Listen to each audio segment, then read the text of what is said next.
I'd like to open the regular meeting of the City Council, January 7th, 2014. Let the record show that all members are present. And Mr. City Attorney, was there any reportable action from closed session tonight? There was none tonight, Mr. Mayor. Great, thank you.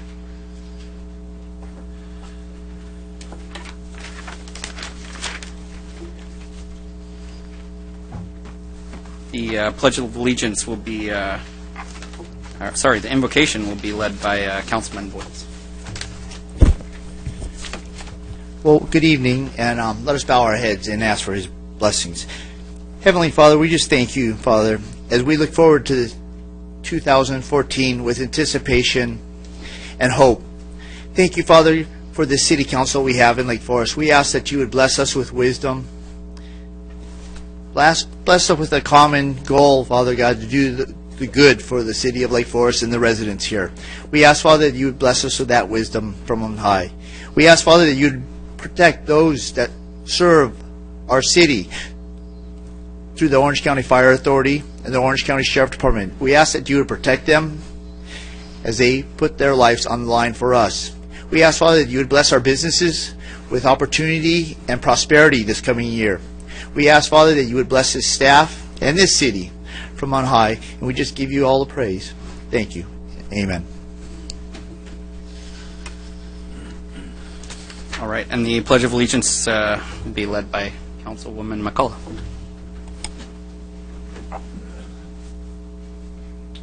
Let's remember the people that are still keeping our country free as we salute our flag. I pledge allegiance to the flag of the United States of America and to the republic for which it stands, one nation under God, indivisible, with liberty and justice for all.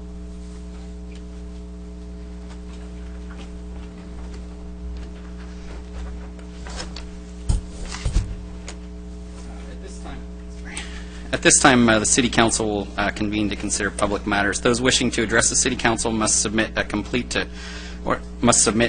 request to speak form to the City Clerk prior to any City Council action. Off to my left over here are some blue cards. You can fill those out, submit them to Deborah Rose, and she'll make sure that you get your chance to speak tonight. Let's see.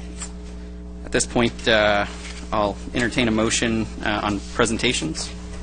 So moved. Second. All right, and I'm going to head down to the mic here.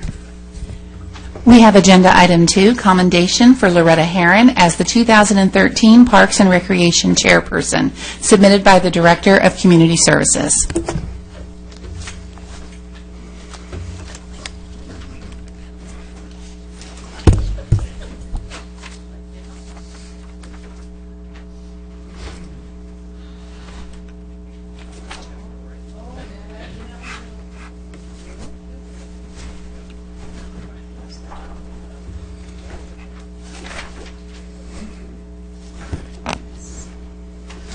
On behalf of the City of Lake Forest, I would like to thank you for your year as chairperson of the Park and Recreation Commission.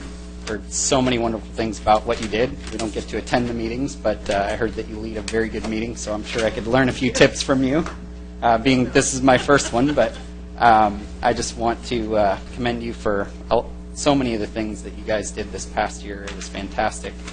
For those of you that don't know, the Park and Recreation Commission was integral in making sure that our sports park will be completed this year. That was one of their major endeavors. They also spent a lot of time studying a potential off-leash dog park in town. And then also, under Loretta's leadership, the city focused on Tamarisk and Rimgate Park and improving those parks for the entire community and the residents that live in those areas. So just want to thank you very much for your time last year. Very much appreciated. So Thank you very much.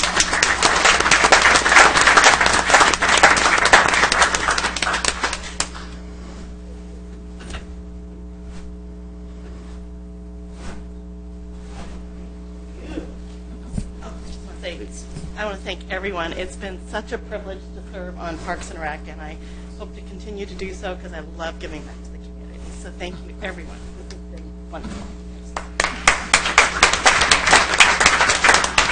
Agenda item 3, commendation for Jerry Zechmeister as Chair of the Planning Commission for 2013, submitted by City Clerk.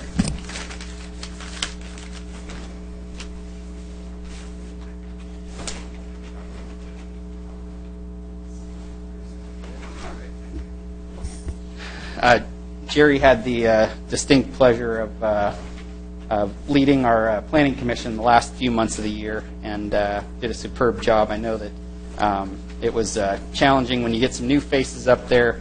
He integrated everyone very well. There was also some challenges with respect to the Portola development project. Early on in the year, there were many people up in the community that were in the Portola area that were concerned about that development. There were some workshops that were done, and the leadership of the Planning Commission and Jerry Zechmeister was fantastic. He did a great job. And on a personal level, I'd like to say that one of the things I really appreciate is the fact that he's a local business owner here in town, and so he has to live by the ordinances that he puts in place. I think that's really important for us to have people who are in these positions that actually have to live by what they're actually doing every day. And one of the things I really appreciated about Jerry, he's been incredibly active in our community in a number of ways, and I really appreciate the leadership that you've shown and the years that you put in at the Planning Commission. I'm very sorry to see you leave midterm here, but I know that you want to concentrate on your business. I just want to let you know that on behalf of the city, we really appreciate your service, so thank you very much.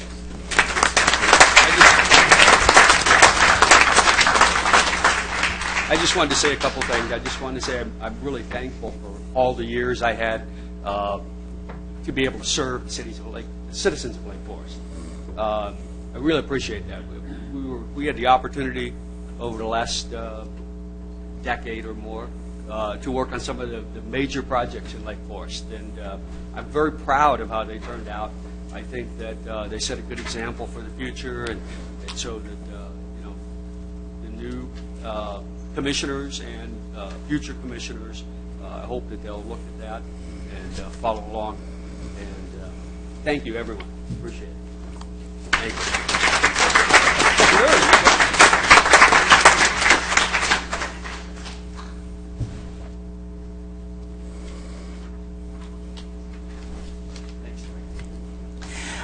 Agenda item 4, recognition of Orange County Sheriff's Lieutenant Patrick Higa, submitted by Deputy City Manager, Director of Management Services.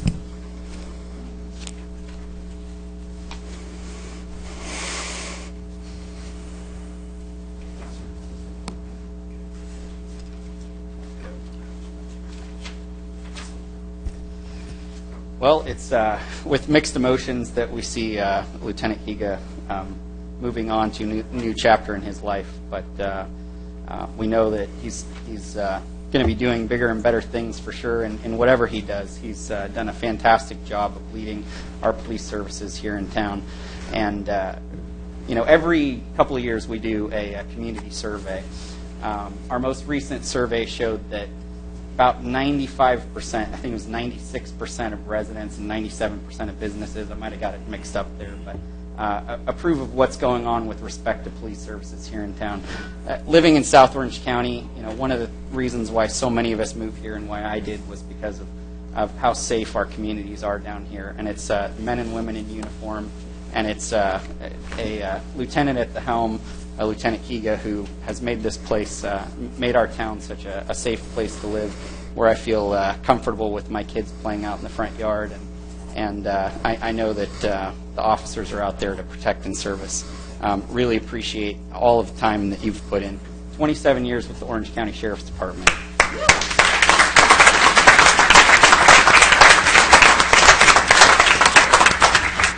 Under Lieutenant Higa's watch, we've expanded our neighborhood watch program, and we've seen a robust STARS group. If you're not familiar with the STARS, there are senior retired people here in town that volunteer with the Sheriff's Department.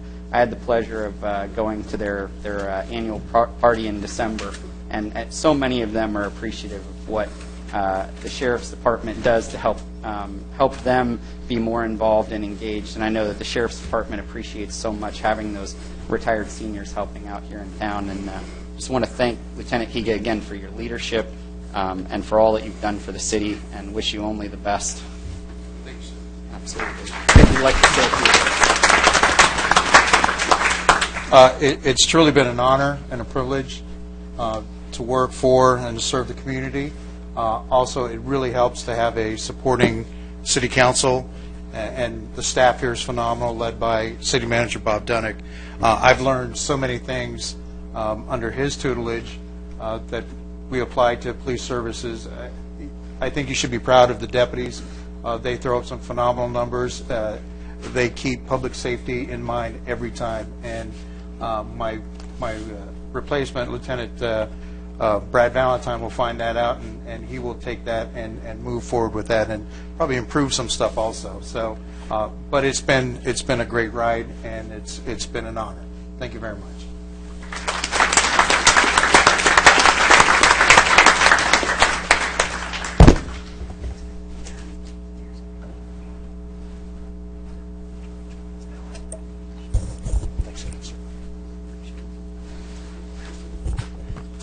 Mayor?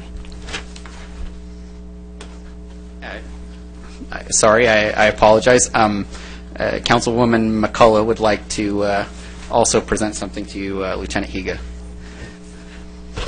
We started a tradition probably as far back as Lieutenant Neesmith and our department heads also.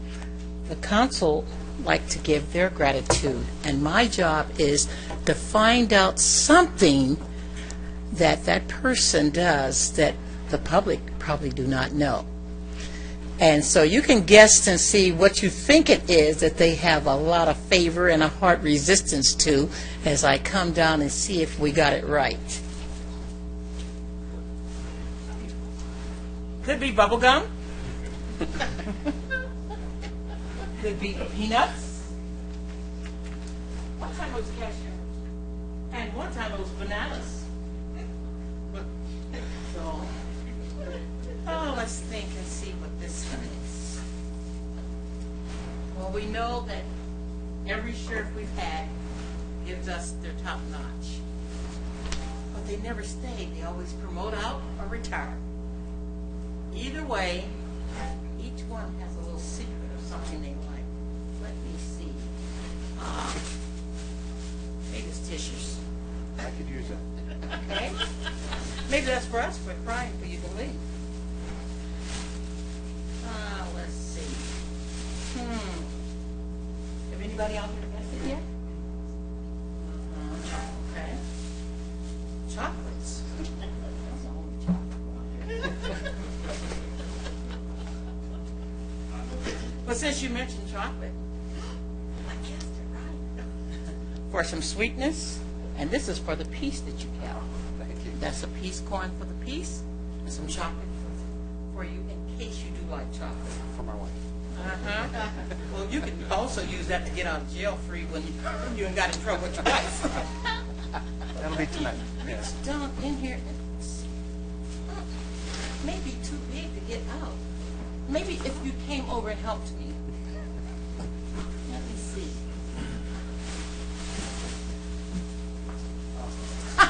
We found out. Oh, you did? Yeah.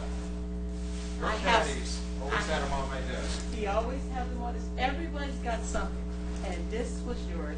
And we're going to make sure you had a supply bag. Thank you. Thank you very much.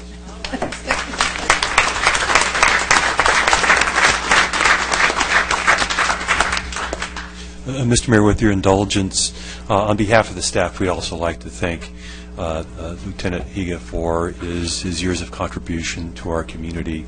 I've had the honor and opportunity to serve with many chiefs of police services all the way back to the very first one, Bob Neesmith, and I rank Lieutenant Higa as on par with each that we've had in the past. He's done a terrific job. So on behalf of the staff, Pat, we want to wish you well in your retirement. I think it's a testament that many of your colleagues are here this evening as well. Lieutenant, actual former Chief of Police Services Doug Doyle is here this evening. Some of the members of the council might remember Doug. who also is retiring on Thursday from the Orange County Sheriff's Department. So it must be contagious in the water or something at the Sheriff's Department. And Captain Jim Rudy is here this evening also, who's the operations commander for the South Division. So, Lieutenant Higa, thank you again on behalf of the staff.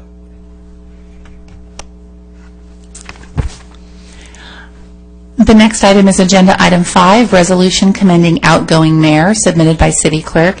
And, Your Honor, if we could get a separate motion to approve this resolution, that would be appreciated. All right, I'll entertain a motion. So moved. Second. All in favor? Aye. Down.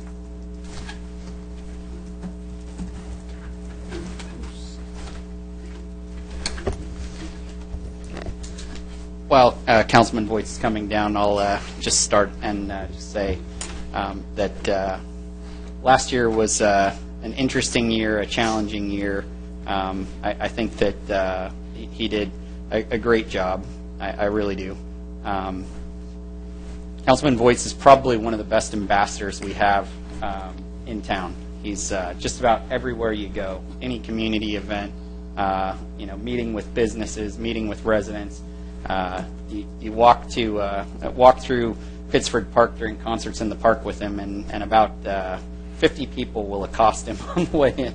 And I'm lucky if one person remembers my face. So I've got one of those faces to forget.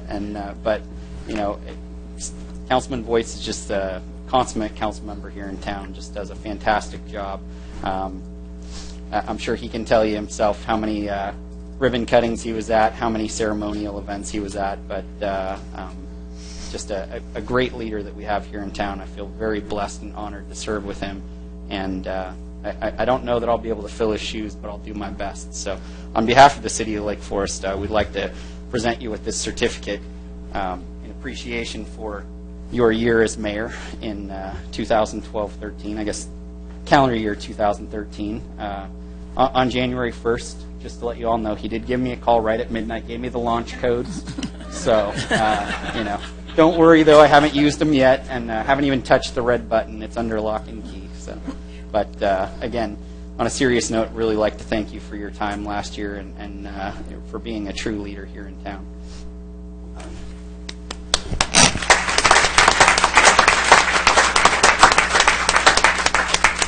I feel so very honored and blessed to actually even serve on the city council and this dais for the city, because it's a city that I love so dearly. Having been a longtime resident of the city of Lake Forest, my heart's truly in it. And the fact is that I not only represent the residents of Lake Forest, but many of my family members live within the boundaries of the city of Lake Forest. And so I hear it from my 10-year-old daughter, or now 11-year-old daughter, things that need to be approved, or my mom, or my mother-in-law, or one of my brothers, or my cousins. I truly feel blessed to live here in Lake Forest, and I affectionately call it the gateway to South Orange County, because everybody going south, whether you go on the 241 or you go on the 5 freeway, you're going through Lake Forest. So Lake Forest is truly the gateway to South Orange County, and we got such promising things coming forth. With the new development, the Lake Forest Sports Park, we have so many things going on. We've got all of our balance, our reserves are fully funded. We got a balanced budget. We've got a great city council, and we've got a great new mayor. And I got to say that I want to thank city staff, including Bob Dunnick, for helping me make this year a memorable year in my life. I know it was a up and down road with some tested or very testy city council meetings, a shoulder that went out on me. But the fact is that I truly love what I'm doing. I love serving the people of Lake Forest. I love the people of Lake Forest, and I love Lake Forest. And so it was an honor, and I wish the new mayor of the city of Lake Forest all the best. He's a great individual, and he'll be a great leader for the city. So thank you so much.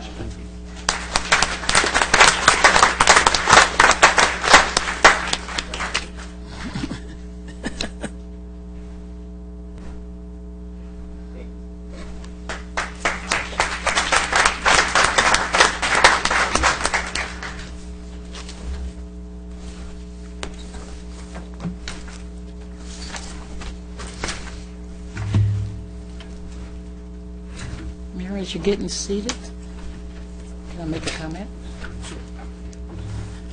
I want to thank the mayor for all the busyness, even with his downtime. I think he still did in double time in getting about and getting to events and everything.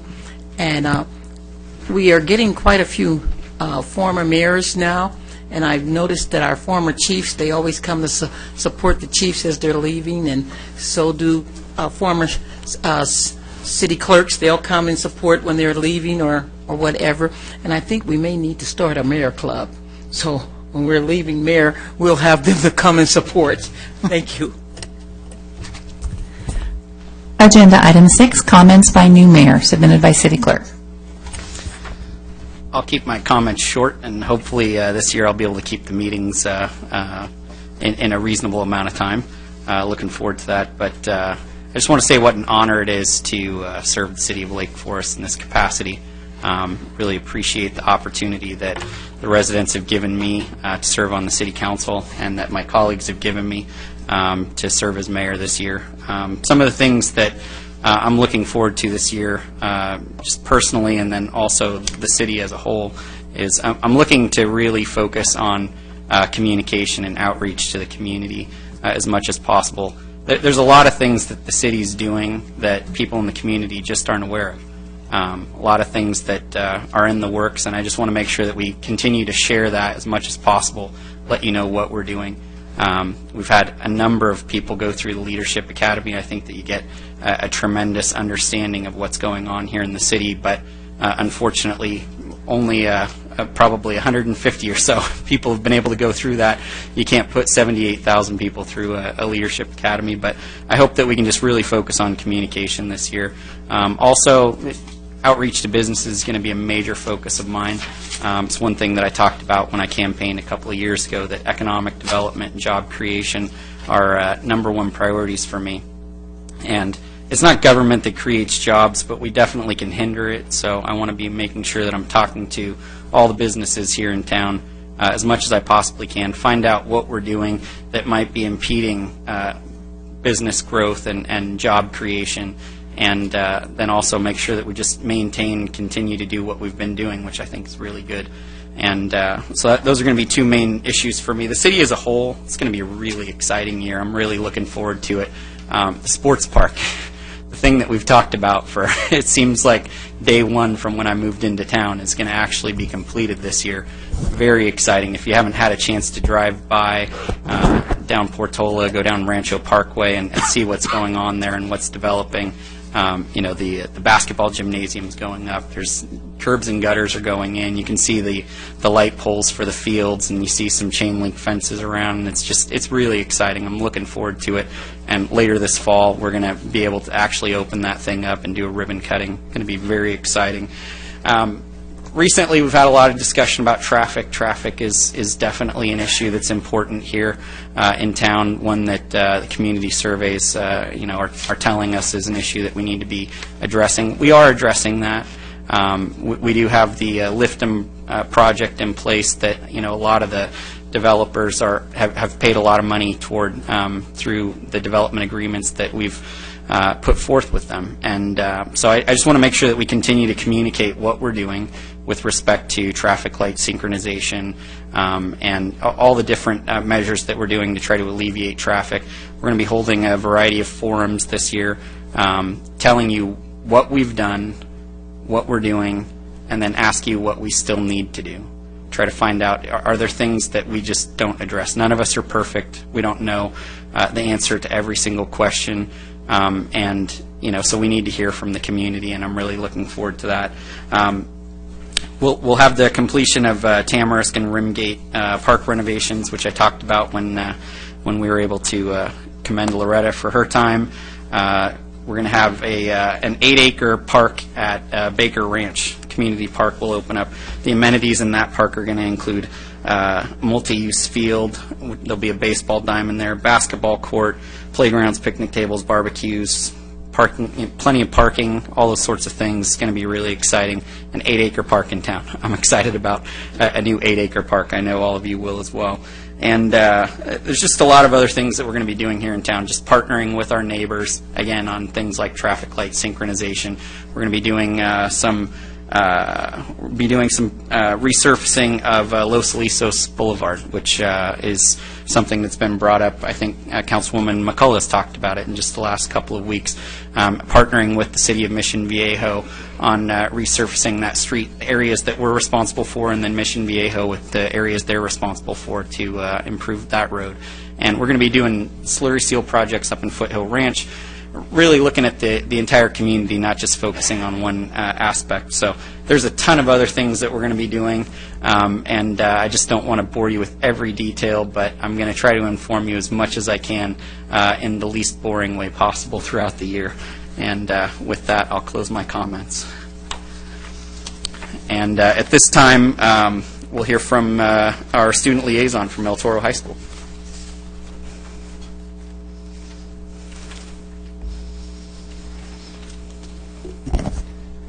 Good evening, Mayor and Council. This is Jeff Dominic from El Toro High School reporting on January 7th, 2014. I hope that everyone had a great holiday season and a fantastic new year, and I hope that 2014 brings great things to Lake Forest and to El Toro High School. As students and teachers return to school, both immediately begin to buckle down and prepare for the first semester finals that rapidly approach at the end of this month. The dreaded 3 days of testing will occur from January 29th to the 31st, after which the second semester of school will begin and will be the last for the shortly departing seniors.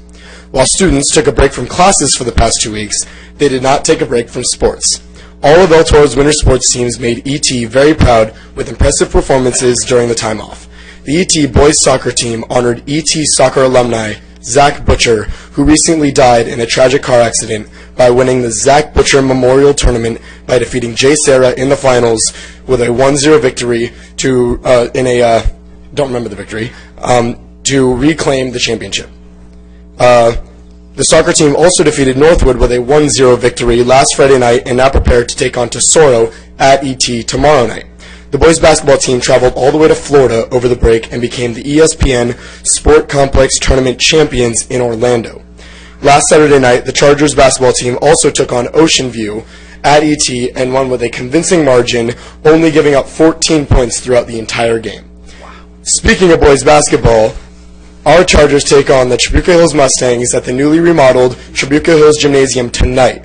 This game is sure to be one of the biggest and most important of the season, not only because of the fierce rivalry between the two, but also because the Chargers are eager to take revenge for the home football loss in which the Mustangs barely defeated the Chargers in the first game at the El Toro Athletic Complex by a field goal in overtime. So, if you would excuse me, I'm going to do my best and hope to cheer on El Toro to victory. That's all for tonight. Thank you, and as always, go Chargers. Thank you very much. And make lots of noise.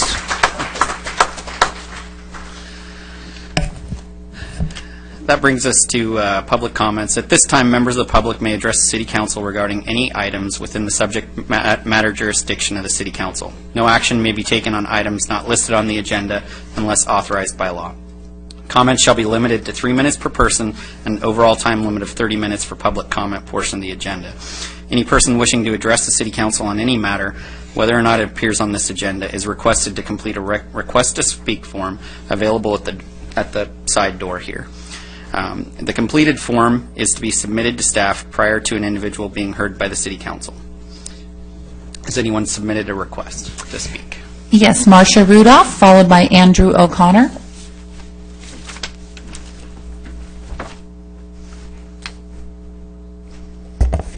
First of all, Happy New Year, everybody.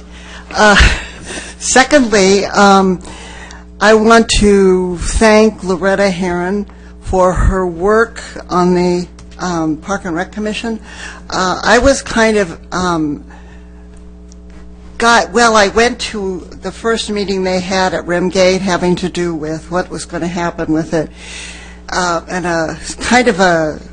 We had one gentleman who was very vocal about how he'd never wanted a bathroom in his park, and that the kids could go pee in the bushes, and he was not nice. Anyway, I worked with the community as well as in the Park and Rec Commission, worked with them, and the bottom line is they're going to be dedicating Rimgate Park with a bathroom. Second thing I want to bring up quickly, on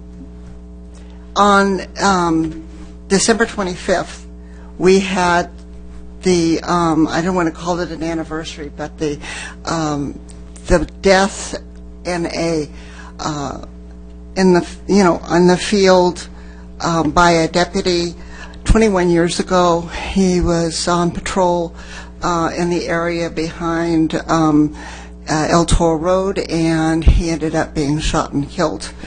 That was like basically a year after the city became a city.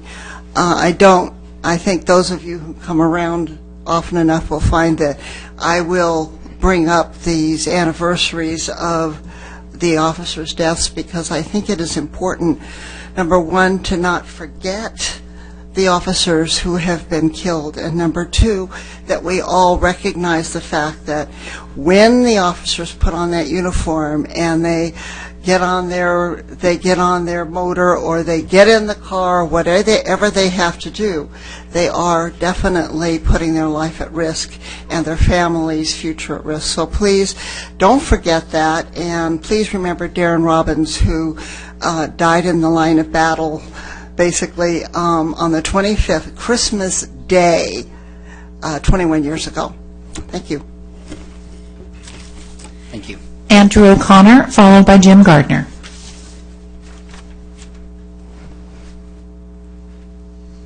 Good evening, Mr. Mayor. My name is Andrew O'Connor from Foothill Ranch. I've been a resident of Foothill Ranch since 1989, and I'm a father of 2 children in the Saddleback School District. Did you pass out this information?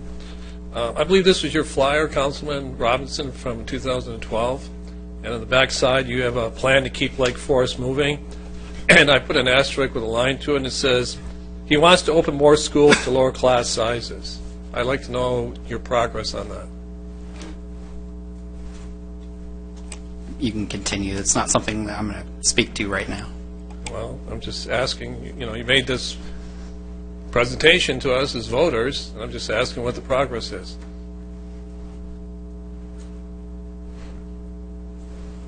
Like I said, I'm not going to comment, but you can continue with your comments. That's all. It's my comment. Okay, thank you. Jim Gardner, followed by Jim Rosenberg.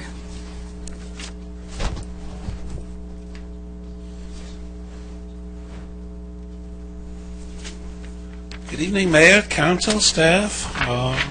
My name is Jim Gardner. I live in Lake Forest. Happy New Year. Certainly this year should be happy. Couldn't be worse than last year. Last year was a memorable year. It was memorable in how little we did. When I looked at the agenda coming up and I saw all the items that we didn't solve or that we postponed or that we put over or that we needed more data on or that we didn't like the report on or that we didn't understand, I found none of those items. So I thought I'd spend my 3 minutes here this morning going through the list of things I hope are on the next agenda. And they're not in any particular order. One, protecting Lake Forest. We have a maximum security jail being built here, and we need to take steps. We have thousands of people, new homes being done. None of them know that they're going to be within a mile of a maximum security cells. Spending in Lake Forest. Mr. Mayor, you talk about what can we do for Lake Forest. We can spend more money on the people and businesses in our city. That's what we can do. The Lake Forest Community Foundation. We have to embarrass ourselves with the Marine Battalion. We adopt them, and then we can do nothing. Let's get that foundation off the ground. The city apparently doesn't want to do it. You're the council. You can decide to do it. The Traffic Committee, again, we had someone up here talking about one of your other promises. The Traffic Committee was a promise. We see that's been postponed. Hope that comes up pretty soon. Village Pond Park, of course, I've talked about that disaster several times. I hope that doesn't come to you. I hope that goes back to Parks and Recreation and we get a good plan. The dog park, we're no further along on the dog park than we were a year ago when you asked Parks and Recreation to handle it. Real term limits, come on now, guys. 24 out of 26 years, can you say that with a straight face, that that's term limits? Doesn't it embarrass you when you pass something like that? You really going to put that to the people and waste taxpayer money asking them to approve 24 out of 26 years? website transparency. Stephanie, you've done a great job, but there's a lot more that still could be done, making the website even more transparent. We're halfway there. Let's get all the way there. The Sunshine Ordinance. Thank you, Mr. Nick, for trying to get that through last year. Apparently your colleagues dumped you on that. I hope you'll raise that again, and I hope they won't dump you the next time. PCN revisions. They were supposed to come back here. They still haven't come back here. I look forward to them coming back here.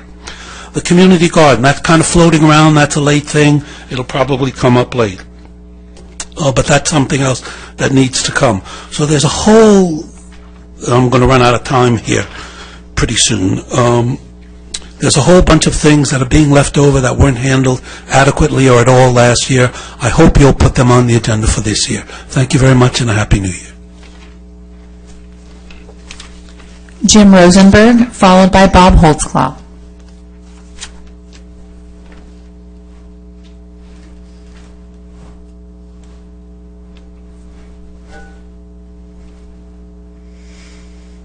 Evening, Mr. Mayor, members of the council, staff, and fellow citizens of Lake Forest. Just some bullet items. First of all, a Happy New Year to all and to your families.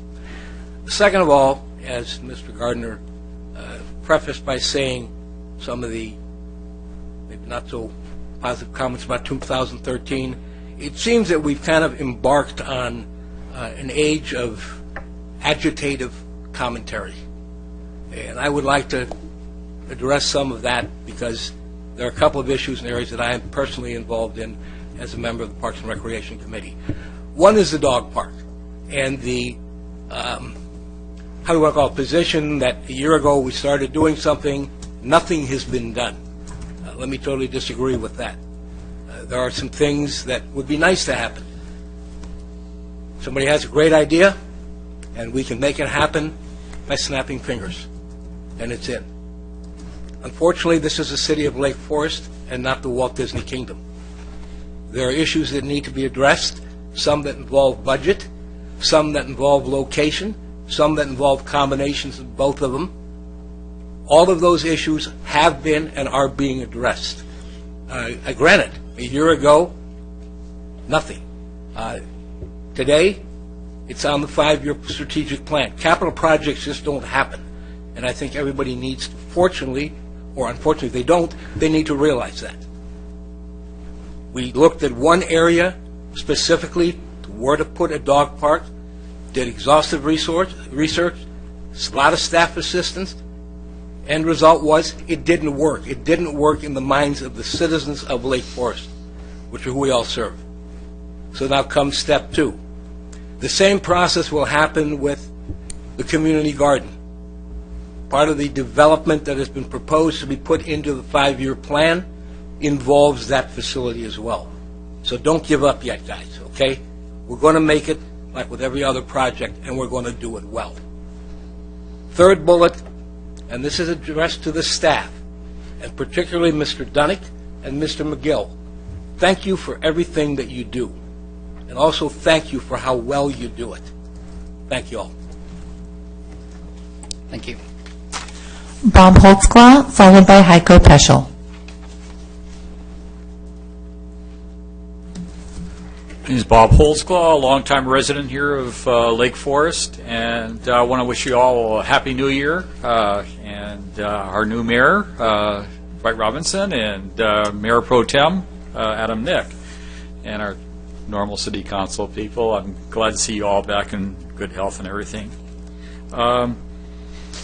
I have some New Year's resolutions myself, and I hope that, yeah, it's not as long as Jim Gardner's, but I have a short list.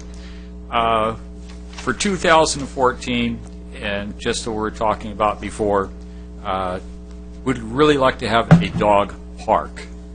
We don't want to intrude on someone's community park. We need an actual real dog park. I shuffled through some of my stuff this morning, and I had it in my hands, and I forgot to bring it, and I don't know what happened to it. But evidently there was a proposal that someone gave me, and it was about submitting a proposal for a dog park. And what really caught my eye on it, it was the date, 1998. So 16 years now residents of Lake Forest have been requesting a dog park. And I looked at that date and I said, no, that can't be real. Yeah, that's it. Hopefully, this will be the year that we find ground for it and actually we develop something. My second thing is our electronic voting thing. I think Mr. Mayor and Mr. Pro Tem, you both endorsed it. I hope we can get this up very soon. There should be no reason. It's, I don't know if our high school person is still here. We could probably get a few people to set that up really quick. It's not that big of a deal. At least I didn't think it was. Better street sweeping. We really do need that. It irks me to no end to see a street sweeper go down the middle of the street. There's just no reason for it. And last, the traffic. This is the first time I ever got caught in gridlock in Foothill. And we haven't even, all these homes still haven't been developed yet. I know it's a 600-pound gorilla in the room where most of these roads here going north from Tobruk are only 2 lanes. And further down towards the freeway, there are 3 lanes. And the reason why is they were built for that population. We're building so many homes out here, and we still have roads that were built 20-some years ago. And now we're going to have to figure out. I know that one of the things that cities hate is expenditures, and that's part of new business. And we're going to have to figure out how to widen these roads or do something with them, because, the name of the game is, we've got new business, and I'm pro new business, but we've got to figure out how to accommodate all this new traffic, which would be about 30,000 new people each day on those roads. So, Happy New Year, and I know you've got a lot of work to do. Take care. Bye. Thank you. Heiko Peschel.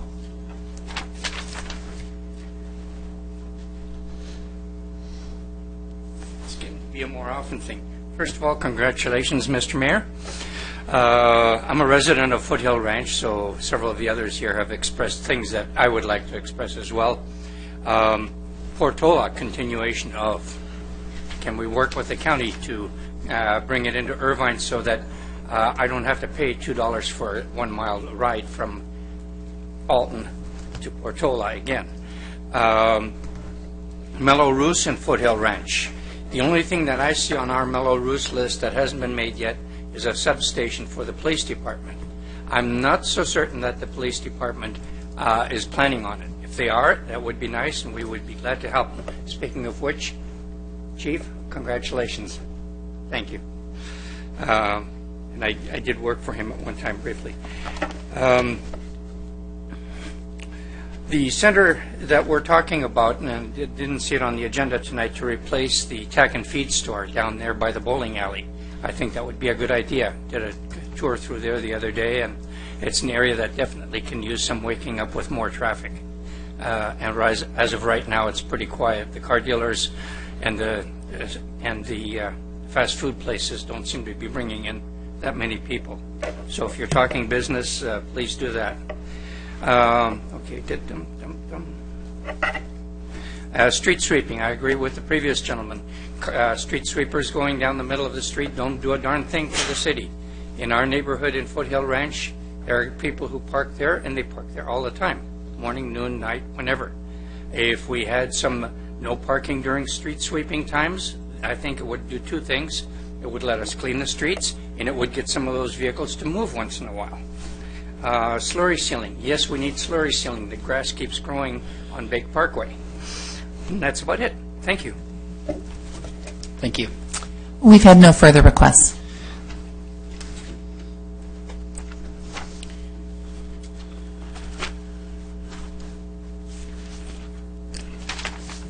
That will bring us to item 7, the consent calendar.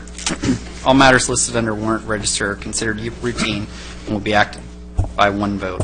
There will be no separate discussion of these items unless members of the City Council, the public, or staff request specific items be removed from the warrant register for separate action. Has anyone pulled from the public? We've had no requests. Okay.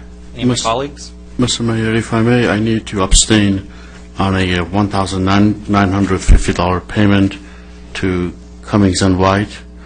It is in relation to a petition for retail plan date I filed a couple of years ago. The payment is $1,950 payable to Cummings and White. I would like to record my abstention, please, Madam Clerk. Thank you. I'd like to make a motion to move the warrant registry. Second. All in favor? Aye. Aye. Aye.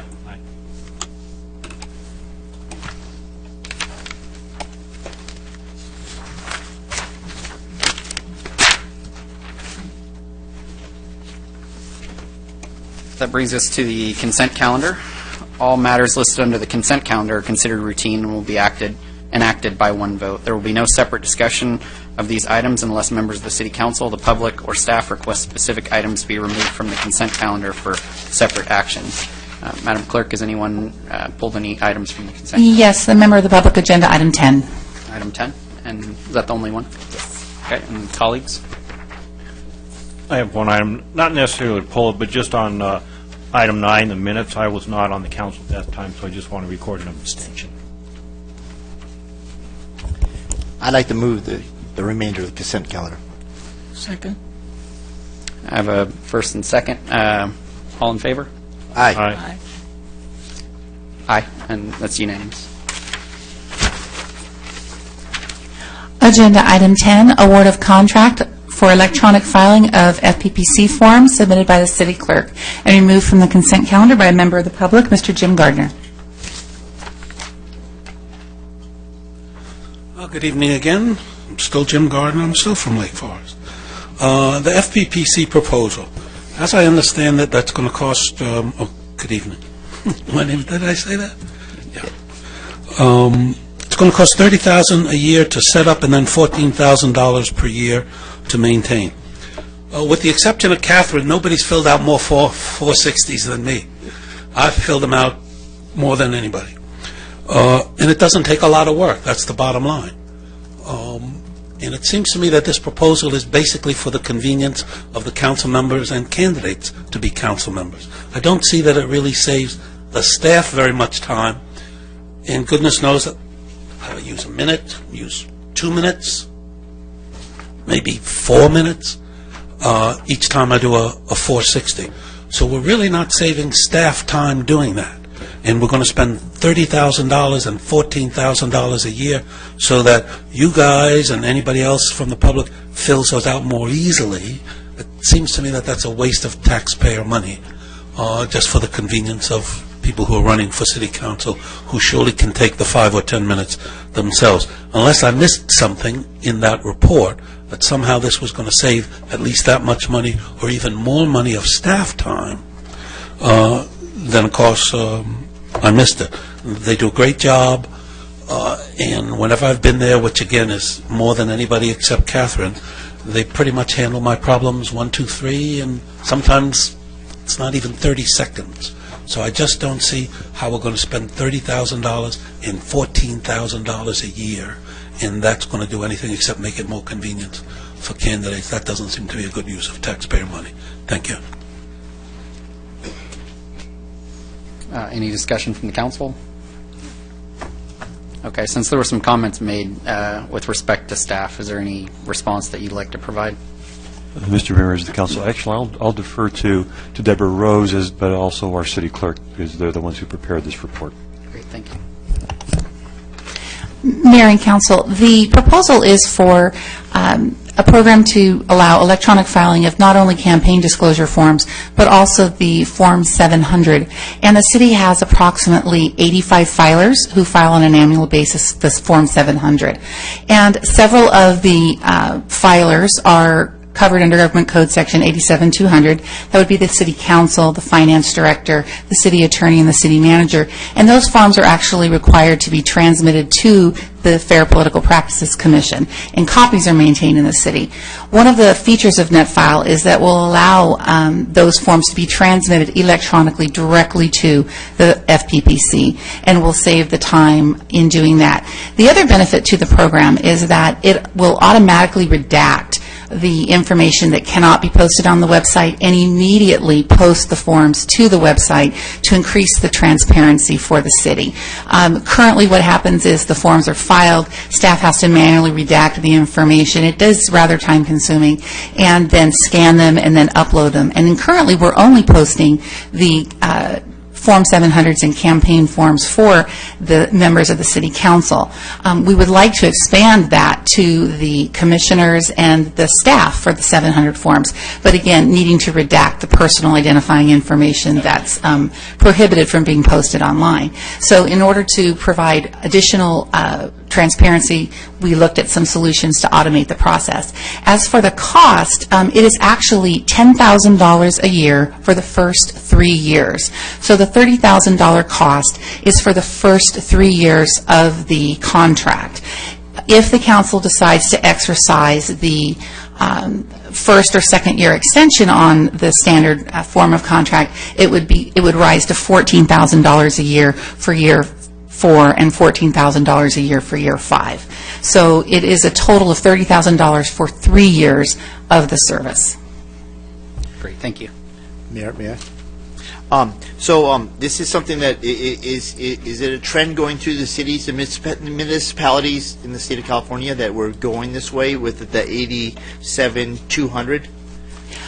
Well, there are approximately 100 jurisdictions in the state of California that are currently using electronic filing of their FPPC forms, and it is because it allows the staff to literally immediately, from the time the filer submits the form, it's an immediate posting of the information online. And during the election season, when those filings come in at the last minute, and there's a lot of inquiry as to donors and campaign activities, it will provide that information to the public immediately, rather than them being submitted by the treasurers of the campaigns or the office holders, and then having to wait for staff to redact the information that's prohibited from being posted online. The information will be available to the public online immediately. And so, of the 85 other participants in this would be minus the 15 that are the city council and the planning and the park and recs. So there's approximately 70 others. Yes. Now, and for the first 3 years, it's $30,000, so it's $10 annually, basically averaged out as $10,000 a year. And $14,000 after that. What after year 6 and 7, if we continue? We didn't receive a proposal for beyond that. Would it be diminishing? It would most likely be comparable to the $14,000. We talk about transparency and moving into the 20th century, so to speak, and so this is something that our staff was proactive in trying to facilitate for the city of Lake Forest, and so I have nothing further.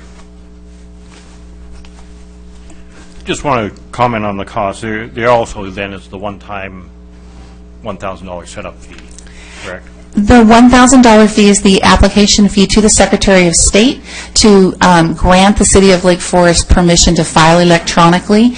That is actually going to be reimbursed to the city by the consultant. They have agreed to pay that on our behalf. Okay. It's interesting that the state allows you to do this for a fee that helps them. Any other comments from my colleagues? I'll entertain a motion then. I'll make a motion to move the item. I'll support. Second. All in favor? Aye. Aye.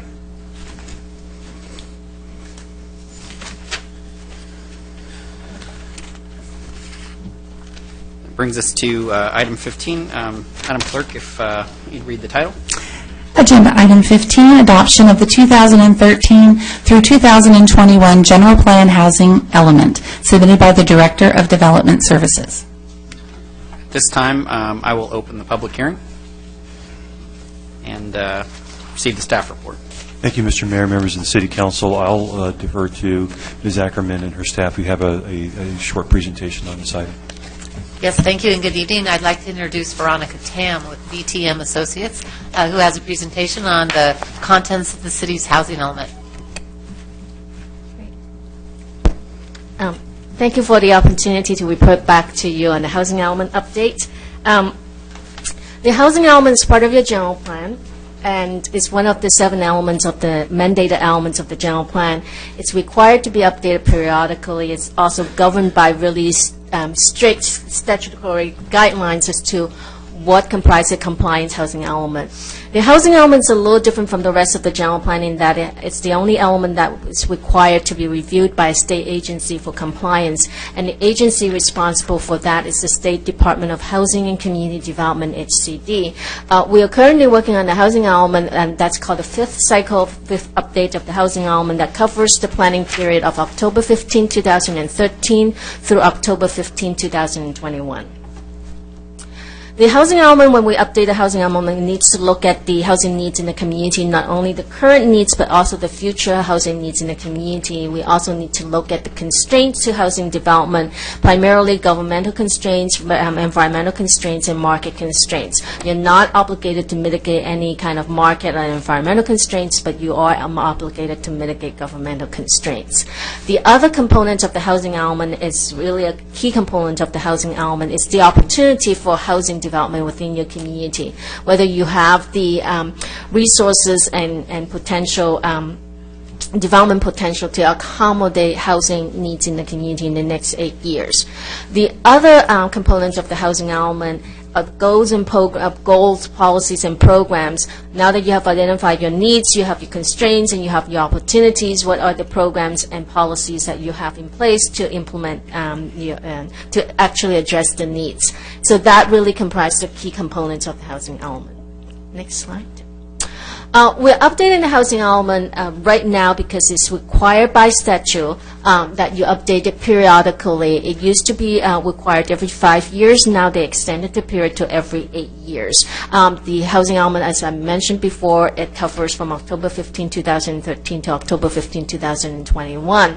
And now there is a statutory deadline to that update. It's October 15, 2013 with a 120-day grace period. We're in this grace period right now. If we adopt the housing element within the grace period, the deadline is February 12, 2014. If we're able to adopt the housing element within this particular time frame, your housing element is an 8-year housing element. If you miss that deadline, if you are not able to adopt within this particular time frame, your housing element automatically converts into a 4-year housing element, which means that you will have to update it again in 2018. We are certainly on track, and hopefully with the conclusion of tonight that we would have a housing element that's adopted and comply with state law.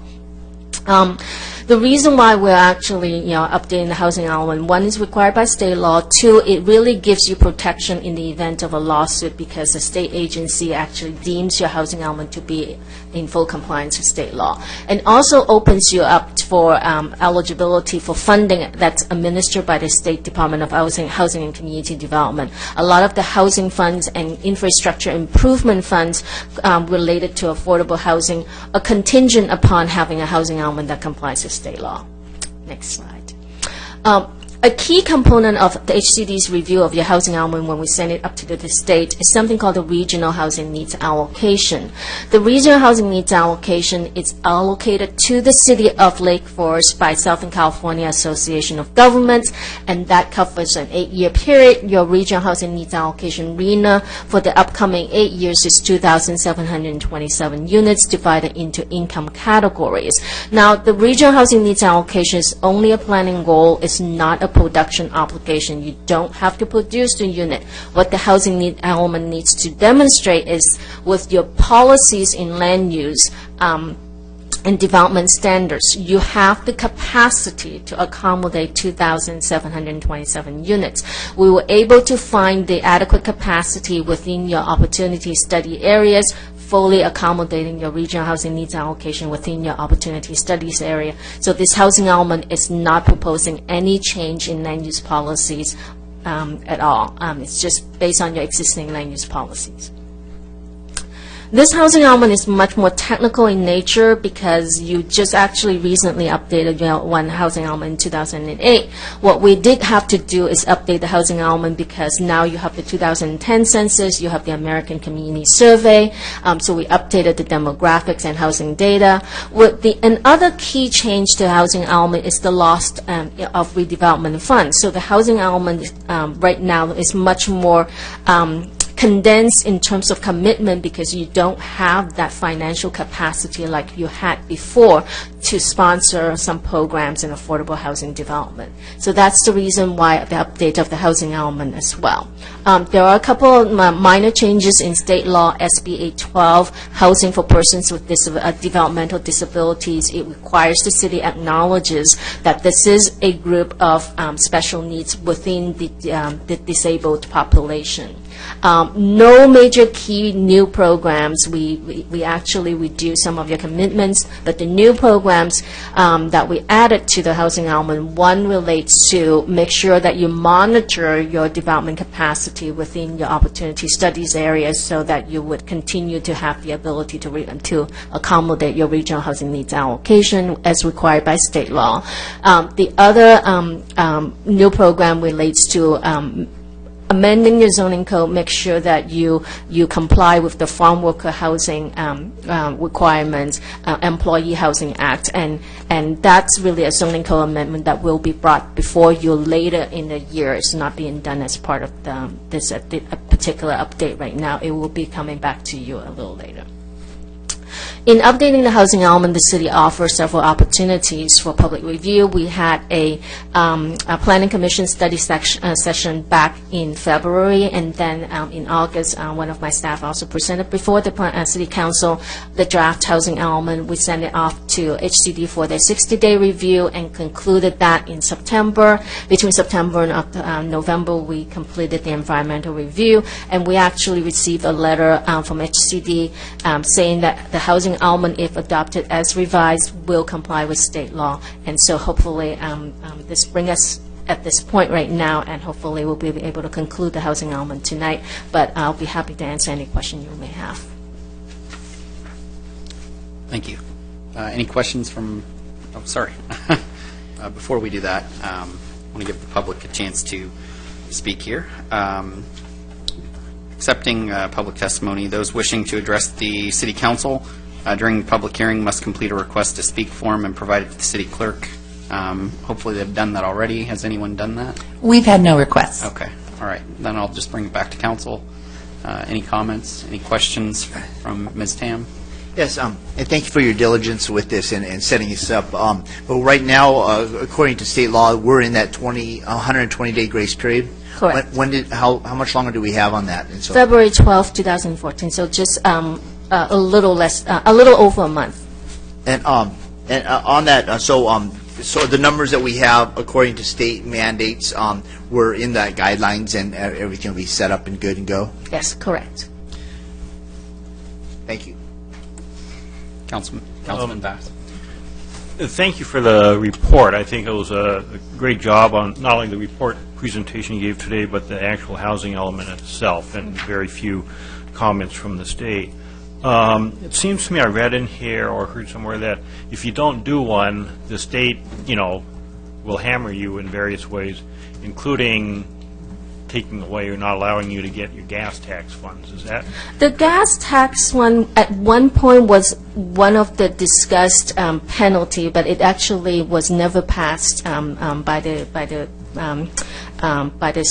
state. So that's not really one of the penalties yet. But the penalties, one, you have to update it more frequently than other people would.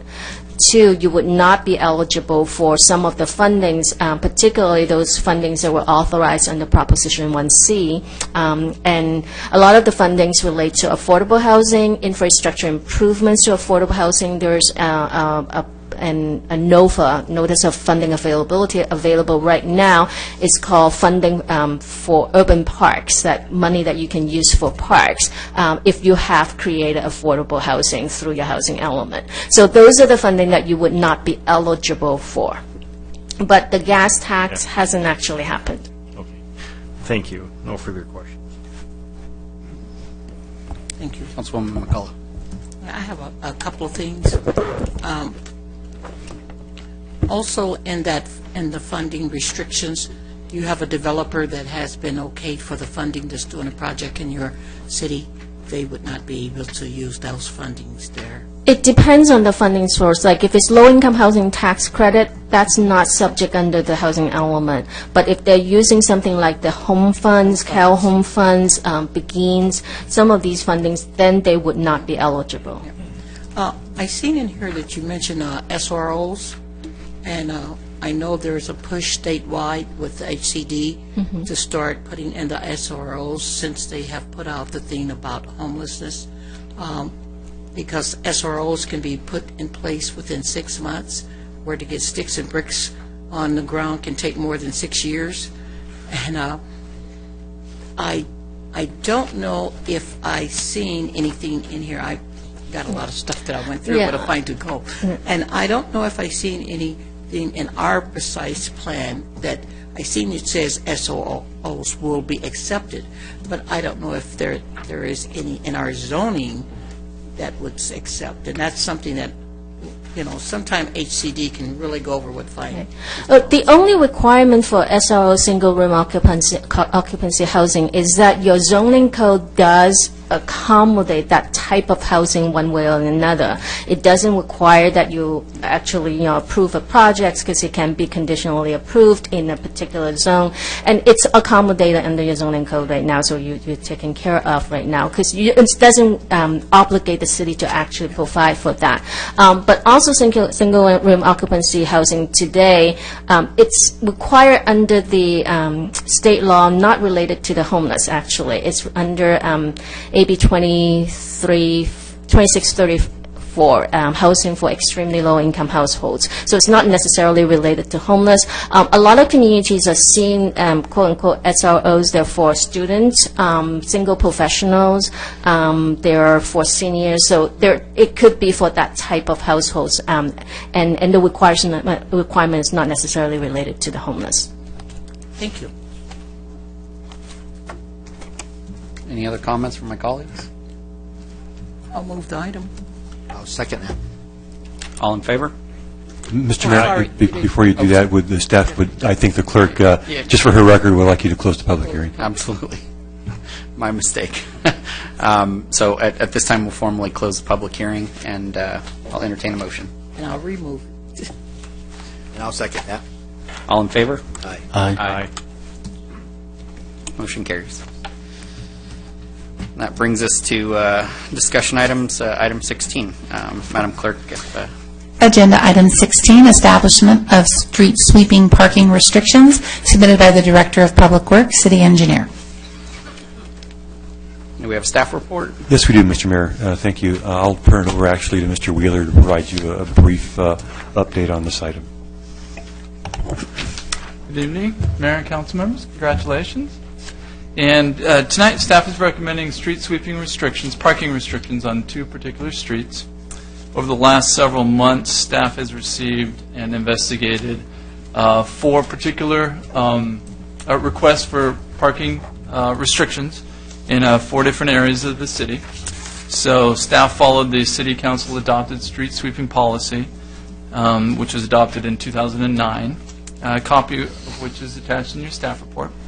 And so we followed that policy, and it really provides guidance for staff in how to go about looking at these requests and in applying the in applying the parking restrictions. There are 2 primary benefits to street sweeping. One is the aesthetics that would come with picking up trash, leaves, debris, and also there's a water quality benefit to that, to our creeks and to our beaches. And so we want to improve that, but we also want to balance that with the cost to the residents for impacting their parking. So it's a balancing act, and the policy allows for that. And the policy calls for a 3-phase approach. First phase is just make a site visit it on 2 consecutive weeks of sweeping, identify if there is a problem or not. We confirm that with these issues. Phase 2 is to determine if 25% or more of the street is blocked by parked cars. And we do that by counting the cars on street sweeping days. And also to see if during the study, to see if in our opinion, that would just move the problem to another street. move the parking to another street and impact that. So we take that into consideration also. Then we make a recommendation to the city staff, or to the city council, which is where we're at tonight. Phase 3 is the implementation and enforcement phase, where we would post the signs, we would inform the residents with mailers about what's happening and the new parking restrictions, and then police would issue warning citations for the first month, and then issue the normal citation process consequently after that. As part of this study, we conducted a 4-week survey of the area of the vehicles parked in these streets. We also posted temporary no parking signs at these locations, so residents would see that. We could get feedback and see how well that worked. We performed enforcement on these areas and counted the cars both before and after enforcement. So we looked at 4 primary areas. The first request we received was on Ridge Route. We also included Gowdy, Red Robin, and Golden Eagle. This is Ridge Route, just towards the freeway, west of Rockfield. Thank you. Deborah Street also we looked at, and that includes Anthony Drive, Donald Lane, and Tama Drive. Area 3 was for Cherry Street, just north of Geronimo, and that included 2nd Street and Ashbrook. And Area 4 was Cherry Street, north of Trabuco. For Area 1, interestingly, we received 2 requests at the same time, and it was one was for street sweeping restrictions, the other one was for permit parking restrictions, and that was for the area of Ridge Route. It's next to an area across Ridge Route from the area of a multifamily apartment complex. Those cars are impacting the neighborhood. We've done both surveys and both reports. Ridge Route meets all the qualifications that you would want in the street sweeping, and therefore we're recommending that Ridge Route be marked for street sweeping restrictions. Gowdy also qualifies, but the other streets in the tract do not. However, staff's not recommending Gowdy at this point in time because it also qualifies for for permit parking restrictions, along with the rest of that tract. And we believe that would, from talking to several of the residents, that would solve their issues better than just street sweeping restrictions. And we think that would clean up the area so you wouldn't really need the street sweeping restrictions and the permit parking. So that we will plan on bringing back to council next month for your consideration on the permit parking aspect. So we would recommend Ridge Route. Area 2, the original request we received was for Deborah Street, and as you can see in the attached Table 1 to your report, Deborah Street does not meet the minimum 25% criteria, so staff's not recommending implementation in this area. We're also concerned that the cars would relocate to another area and impact various other streets to that area, or to that neighborhood. But interestingly, an adjoining street that we surveyed, Anthony, actually had more than the 25%, would qualify for that. However, we didn't receive any requests from residents for parking restrictions on that street, so we didn't want to go out and just go ahead and recommend that without any residents wanting or requesting that. So we're not recommending anything in Area 2. And really the same thing with Area 3. Again, our original request was for Cherry Street, specifically at the intersection at 2nd Avenue. Cherry did not meet the 25% street parking criteria, and staff again has concerns about moving some of the parking over to more impacted areas. Also, the original complaint was specific to that intersection, so staff's also investigating looking at installing some wider or longer vision zones and no parking areas to increase visibility at that intersection and allow the street sweeper to get in at that intersection, which is where we received the original complaints about trash. So we think we can handle it and improve the situation in that manner. And then Area 4, which is Cherry Street north of Trabuco. We received several requests from residents in that area. I want to thank them for working patiently with us. And Cherry Street meets all the criteria, and staff recommends approval of that street at this time. And Kelly Fleming, the Public Works Manager, and myself are certainly available to ask any questions. I believe I know of at least one speaker on this area, and with that, we're available for any questions you may have. Okay. Do we have any public comments? Yes, Jim Gardner, followed by John Farron.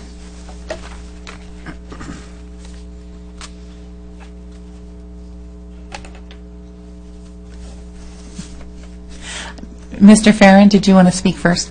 I'm John Farron. I'm president of the Woodside Homeowners Association, resident for over 30 years, moved twice in Lake Forest because I love the city so much.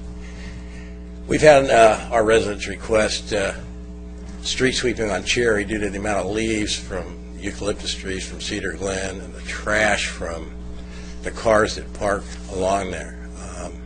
Cigarette butts get emptied onto the street, lots of trash, and then the street sweepers come by and they can't. They just go right down the middle. I have videos, I have photographs I've submitted to staff here, Kelly, Carlo, and they've done a great job. We spent probably 2 years in working this up.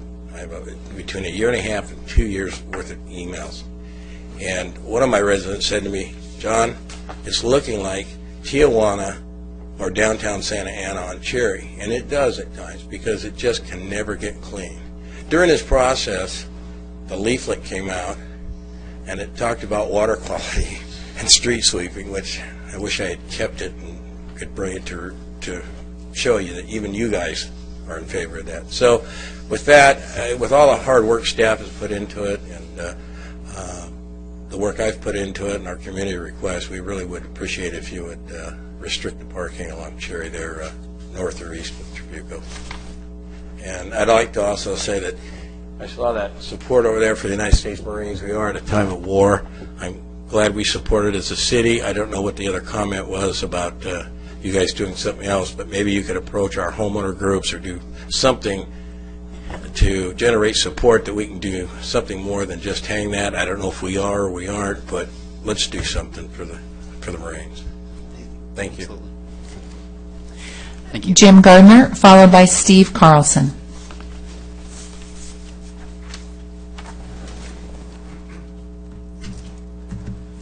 Good evening, Mayor and staff, council. I have an 8-page report. I believe I sent it to you. And let me start by saying I'm in favor of street sweeping because of the aesthetics. But let's not kid ourselves. I reviewed over 100 studies. Not a single study shows that street sweeping improves water impact. It just doesn't happen. There are reasons for that. When you read the report, you'll see the reasons for that. Moreover, blockage does not improve trash pickup. I know that sounds paradoxical. The other thing sounds paradoxical. But again, when you read the report, you'll find the data does not support that belief.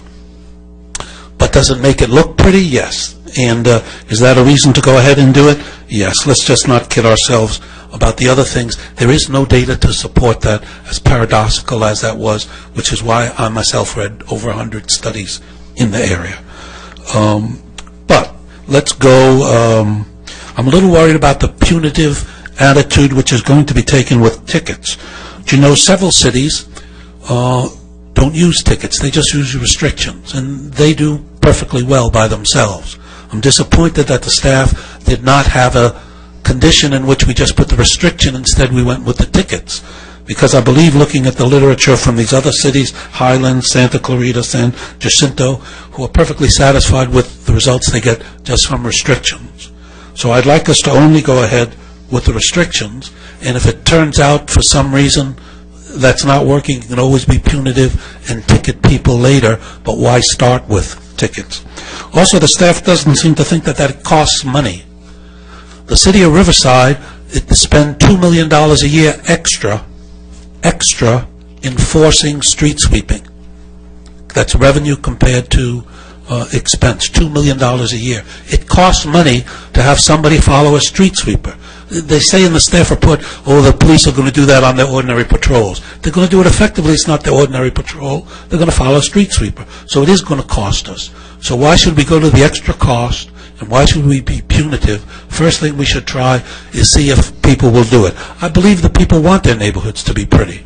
I believe if you just put the restrictions up, people will go along with it. We will get the same result. There's no reason to start with a heavy hand, first of all. And again, I sent this to you through the email. Please read it. If you have any questions, I'd be happy to answer any of those questions for you at some future time. Thank you. Steve Carlson.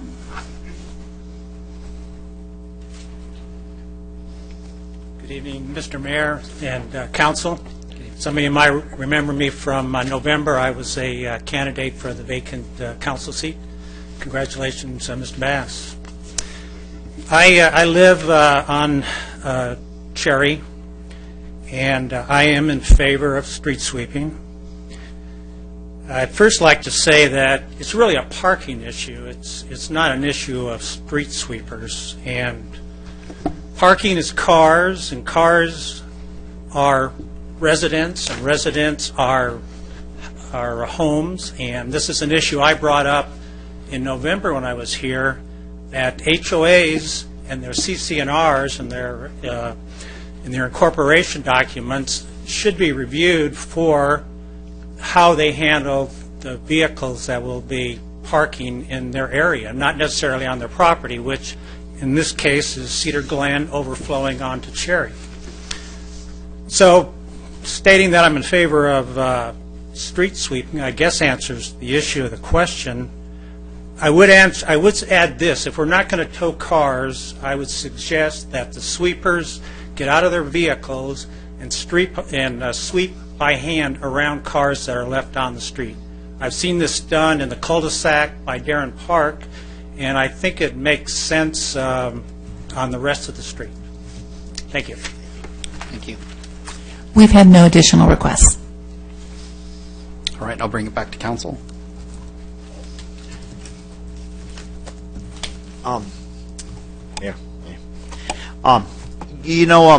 We have a substantial bill in our street sweeping, and the fact that when you have problem areas like this that have been identified, and basically by the residents, thank you guys for participating and opening our eyes. And we shouldn't take it as a lackadaisical approach. The fact is that it's a real problem. Studies have shown that street sweeping does help the debris that's going down storm drains and out to the sea. So, and the fact is that, we actually, as I said in my outgoing, I'm very proud to be the gateway of South Orange County and maybe one day be that shining city on a hill. But, it takes the residents participating and us having an open ear to hear and to move for that. I know that in some of the areas where we are adjacent to multifamily residency, we have spillover into our public streets, and with that comes a more lackadaisical approach on actually being moved.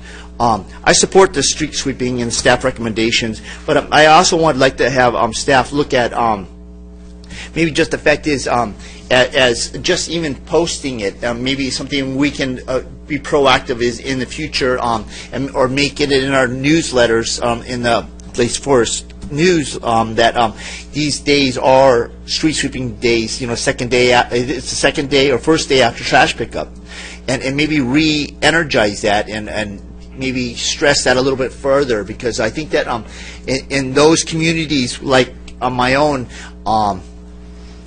The other day, I was astonished that my wife forgot to move her car, and street sweeping had to move around. And I want the street sweeper to go through in front of my house, and it was something that she just forgot about. But the fact is, I think that we should be reminded on maybe an annual basis that we do that, and maybe encourage the homeowners associations to take a more active role in identifying that day that it's going to be. So I support staff recommendation, and I think it's a good thing. It's a step in the right direction, and I think it's something we're going to have to look at more broadly in other areas too. But as staff and residents bring it forth to our attention, I think that is something that we are not going to take lightly. So with that, that's all I have. There was some question with respect to the fines that would be imposed and that might be heavy-handed. Can you address that and just tell us what the thought process is and how we're going to approach that? I'm guessing that on day one, someone's not going to get a ticket on their car, but maybe you can tell me a little bit more. Yes, Mr. Mayor, members of the council, there's additional background that the council previously has received regarding a lot of those issues.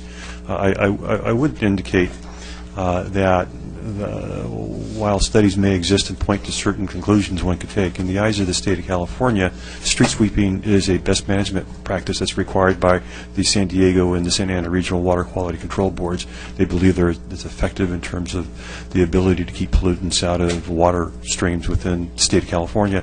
Consequently, they look very seriously as to whether a city is doing that or not doing it. They believe it's effective. In that respect, since they do control what the city does, I think we have very little leeway but to conclude that, in fact, it does do that. The staff does not intend to have someone follow the street sweeper. We have articulated to council previously that it's a time frame, and when someone is being busy doing other things, and it would be a parking enforcement officer, they would go off and do that, but they would come back, go through the area, and someone might be subject to a ticket within that time frame, but we're not following the sweeper because we find that to be more expensive and less effective. One of the things that we did in advance of this whole effort here recently was to do some test areas to determine whether or not it was effective just to warn, just to have signs, or to ticket. And what we concluded clearly was that it had a dramatic effect on the efficacy of the street sweeping if, in fact, there was a citation process in place. It's not necessarily punitive. In fact, what we found was that it had a deterrent effect in the long term. So we don't see it to be overly punitive in the long term. It's an educational process. And as you indicated, Mr. Mayor, there certainly is a process that we intend to undertake, as Mr. Wheeler said, and that is a warning process that we would initially put into place, but at a certain point, clearly that would end, and someone might be subject to citation. But in that respect, we believe through the analysis that we've already done, the more effective thing to do, based on what we've seen in other jurisdictions around us, not necessarily in other parts of the state, but there are a number that have no enforcement. There are those that simply post and those that actually write citations. So what you'd be doing is not out of the norm with what's going on in other jurisdictions in this area. But for those reasons, we believe that the more effective program is one that we've articulated to you. We'd be glad to answer any other questions that you might have about that. Yeah, I feel like it's definitely an education issue. Thinking outside the box a little bit on some potential ideas that might work, and it's something that I'd like to consider as we move forward, not necessarily tonight, but how we can use existing technology to communicate better. It's only going to help with the responsible individuals. It's not going to help with those that don't care, but as Councilman Voigt's mentioned, his wife forgets. Maybe there's an opportunity in some way for us to look into if there's like a text message system that could be put in place where we could text residents that don't forget tomorrow morning, street sweeping day, and that text message, is that reminder. Oh, I better go move my car. So just some stuff like that. Maybe we can think outside the box a little bit. We've heard a little bit about this issue recently, and so I would like to give that some further consideration. Think of what other ways that we can communicate. I know we're doing it through the leaflet. I, for one, see it in the Lake Forest 2 newsletter every single month. They remind you what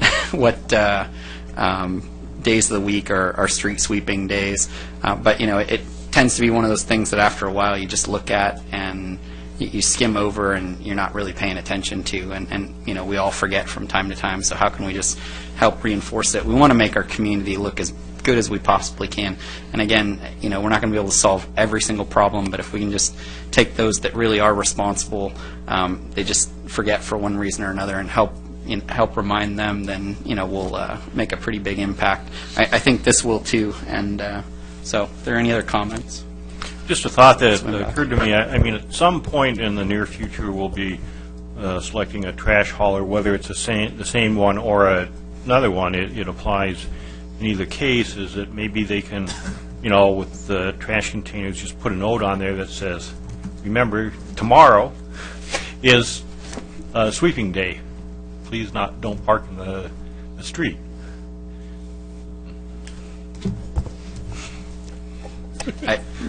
I think that's a great idea, and very few of us forget to take our trash cans out to the street. We manage to do that every week, but it's this thing that we forget, that maybe we need to move our cars, and so I think that's an excellent idea. I saw a smile from Director Wheeler, so he may have been thinking along the same lines. It could be great minds think alike there. So, Councilman Voigt.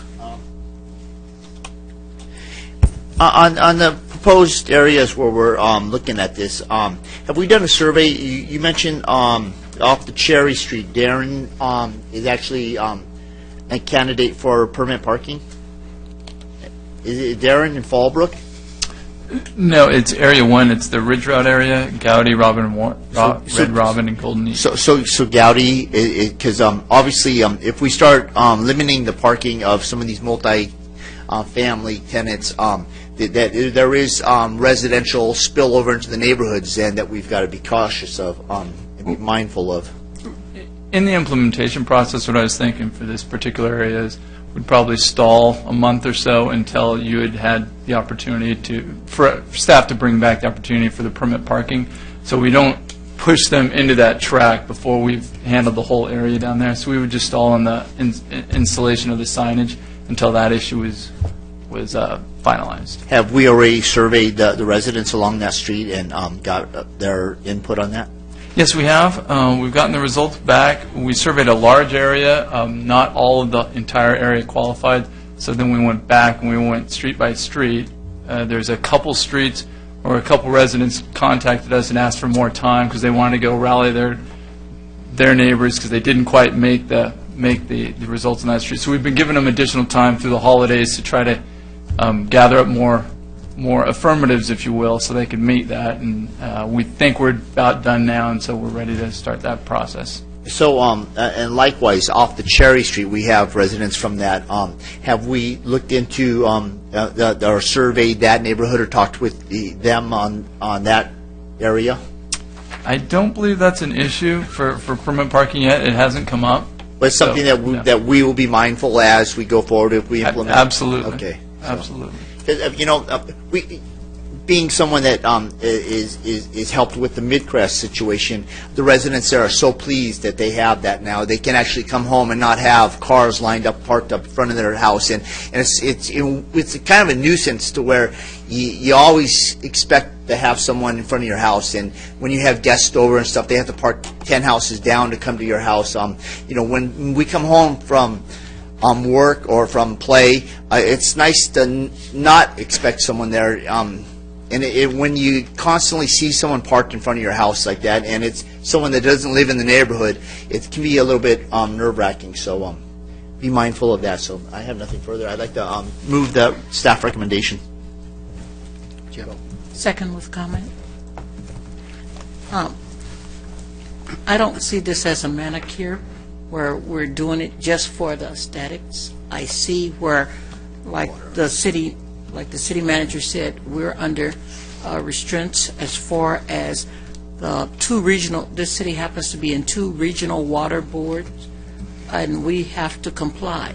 So whether anybody's report says yes or no, we fought this all the way back in Washington, D.C. when it first came, and we lost. So whether anybody feels that somebody's report says yes you can, somebody's report says no it doesn't, we have to comply because, and as far as our method that we use, all of them sound good, but the water board doesn't give us all that leverage. They take and they fine us if our water is not in compliance. So, we can discuss this and throw out a lot of different ideas, but the bottom line is we have to comply with the law. The water boards do have that jurisdiction over us. So I'm second, and I'm ready to vote. Okay, I have a motion and a second, and I will call the vote. Aye. Aye. Aye.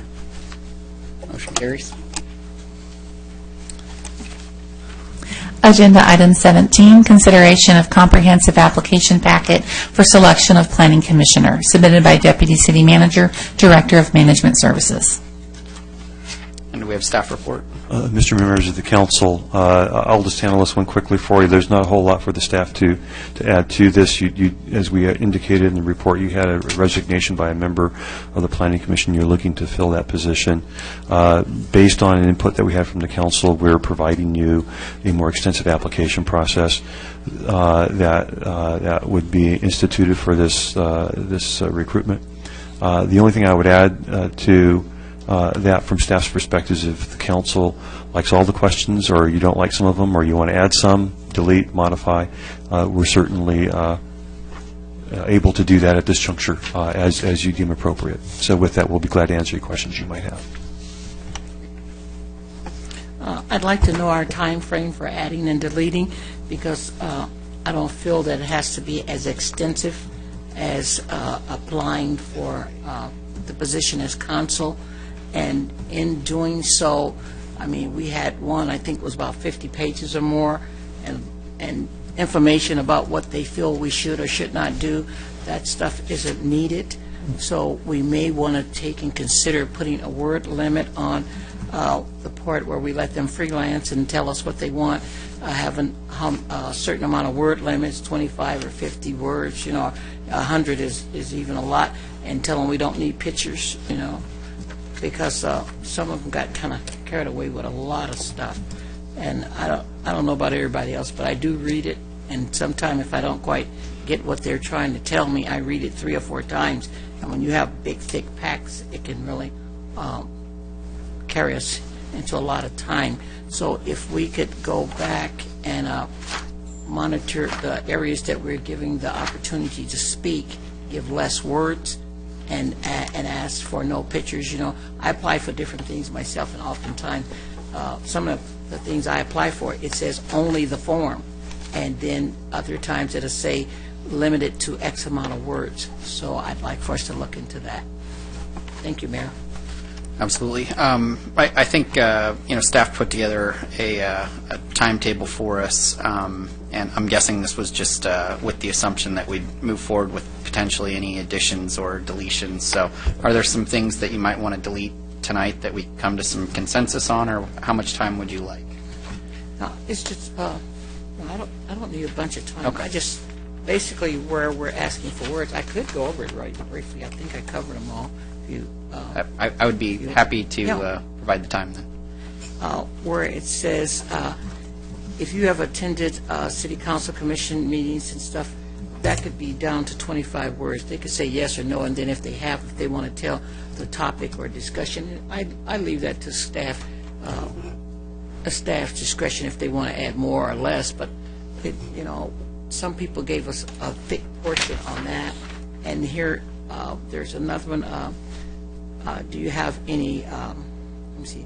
Tell us about your understanding of government.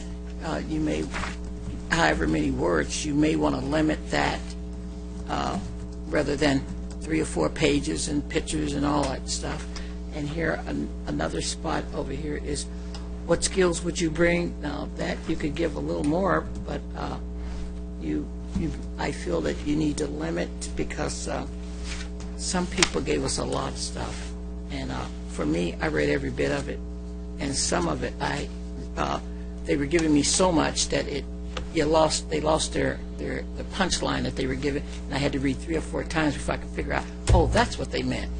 And so I think that we could modify that. There may be a place or 2 other that I may have not marked. I marked most of them, but I can always give staff a call. Oh, right down here, where it says that if they need more room, they just add as many pages. I think that really went off the scale. Mr. Mayor, I think what Councilmember McCullough is talking about is not necessarily modifying the questions, but putting a limit on the number of words in an answer. That's what it sounds like. Yeah, and so if the council wishes for the staff to do that, we could look at each of the questions and then set a limit that would be appropriate to a specific question. But clearly, 250 words, once you get beyond that, you might be going on too long. So if with council's indulgence, if you allow us to simply put a limit on the response based on the characterization of the question itself, we'll do that before we finalize. That Will sounds that work good. for you? Some would only need a sentence. Okay. All of them don't need 250, though. Councilman Bass. Well, on page 677, for example, a statement of not less than 200 or more than 1,000 words, I think 200 to 500 words is adequate. Yeah. And I hope no one takes the opportunity to put it in 6-point type. Just warn them if they do. It's that's probably not going to be read that well. All right. Any other comments? Okay, I'll entertain a motion then. Move the motion. Second. All in favor? Aye. Aye. Aye.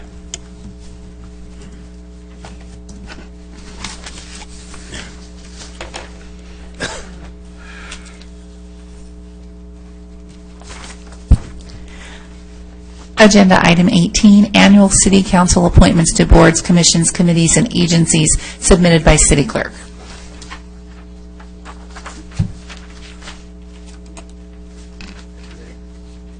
Is there anything further that the staff would like to comment on other than the sheet we have here on 687?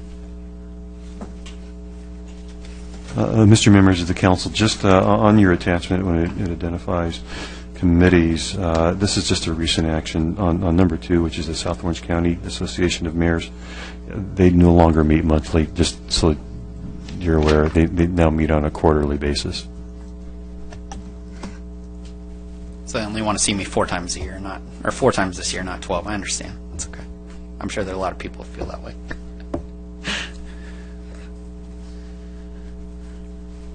All right. Well, then I guess we can just go down line by line and see if there's any changes that council wants to make. So, do we take a motion on each item? Is that? That would be helpful if we could have a motion on each item, specifically OCFA, which requires a resolution to be adopted. So Absolutely. that would be very helpful. Thank you. Okay. With respect to California Joint Powers Insurance Authority, Councilman Nick has been our representative for 2013. I'll entertain motions. So moved. I will second that motion, that appointment. All right. And then I'll call for the vote. Aye. All in favor? Aye. Aye. Aye. Number 2, since that's the mayor with the alternate mayor pro tem, we'll just pass over that. That's self-explanatory. TCA Foothill Eastern Transportation Corridor Agency, Councilmember Voights has been our representative this past year with Councilwoman McCullough as the alternate. I know, Councilwoman McCullough, you've had a lot on your plate. If you'd like to continue as the alternate, I'd definitely be willing to support that. If you'd like to step aside and give one of the newbies a chance to be the alternate, I think there's probably at least 1 or 2 that would be willing to consider it. So, If anybody want it, I'm willing to let them. I'd like to keep my name in as the representative for the TCA, so I've been honored to serve the Transportation Authority. I make a motion, if I may. Yep. If I may, I make a motion for Councilman Woods to continue to be our designated member to the Foothill Eastern Transportation Corridor Agency. okay. And other than Councilwoman McCullough, anyone interested in being the alternate? I mean, if you want to continue, that's fine with me. If you don't want to, You want to go for it, you can. Yes? but I think you're hinting that you want me to do something, so I'm willing to do that one. Okay, then I'll make a motion to put Dave Bass in as the alternate. Yes, I will happily second that. Okay, so I think we probably have 2 motions on the floor, so we'll take a vote on the first one, which would be to retain Councilman Voights as our representative on Foothill Eastern Transportation Corridor. All in favor? Aye. Okay, and motion carries, and then we'll, I think we have a motion and a second on the alternate being Councilman Bass, and all in favor? Aye. Aye. Motion carries. Number 4, the Upper Newport Bay Watershed. Councilwoman McCullough has been our representative this past year. When it says as scheduled, how often is that? Do they have frequent meetings, or is it? Well, sometimes we don't have anything, and then sometimes we do.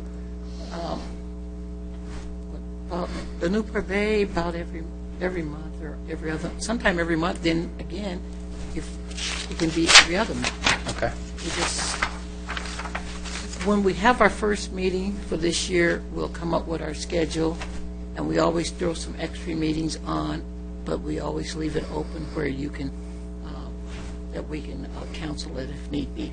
Because it's harder for us to put some on if we don't have them scheduled. So what they usually do is schedule them for the year and put on however many we feel we're going to approximately need, and then we'll cancel if need be.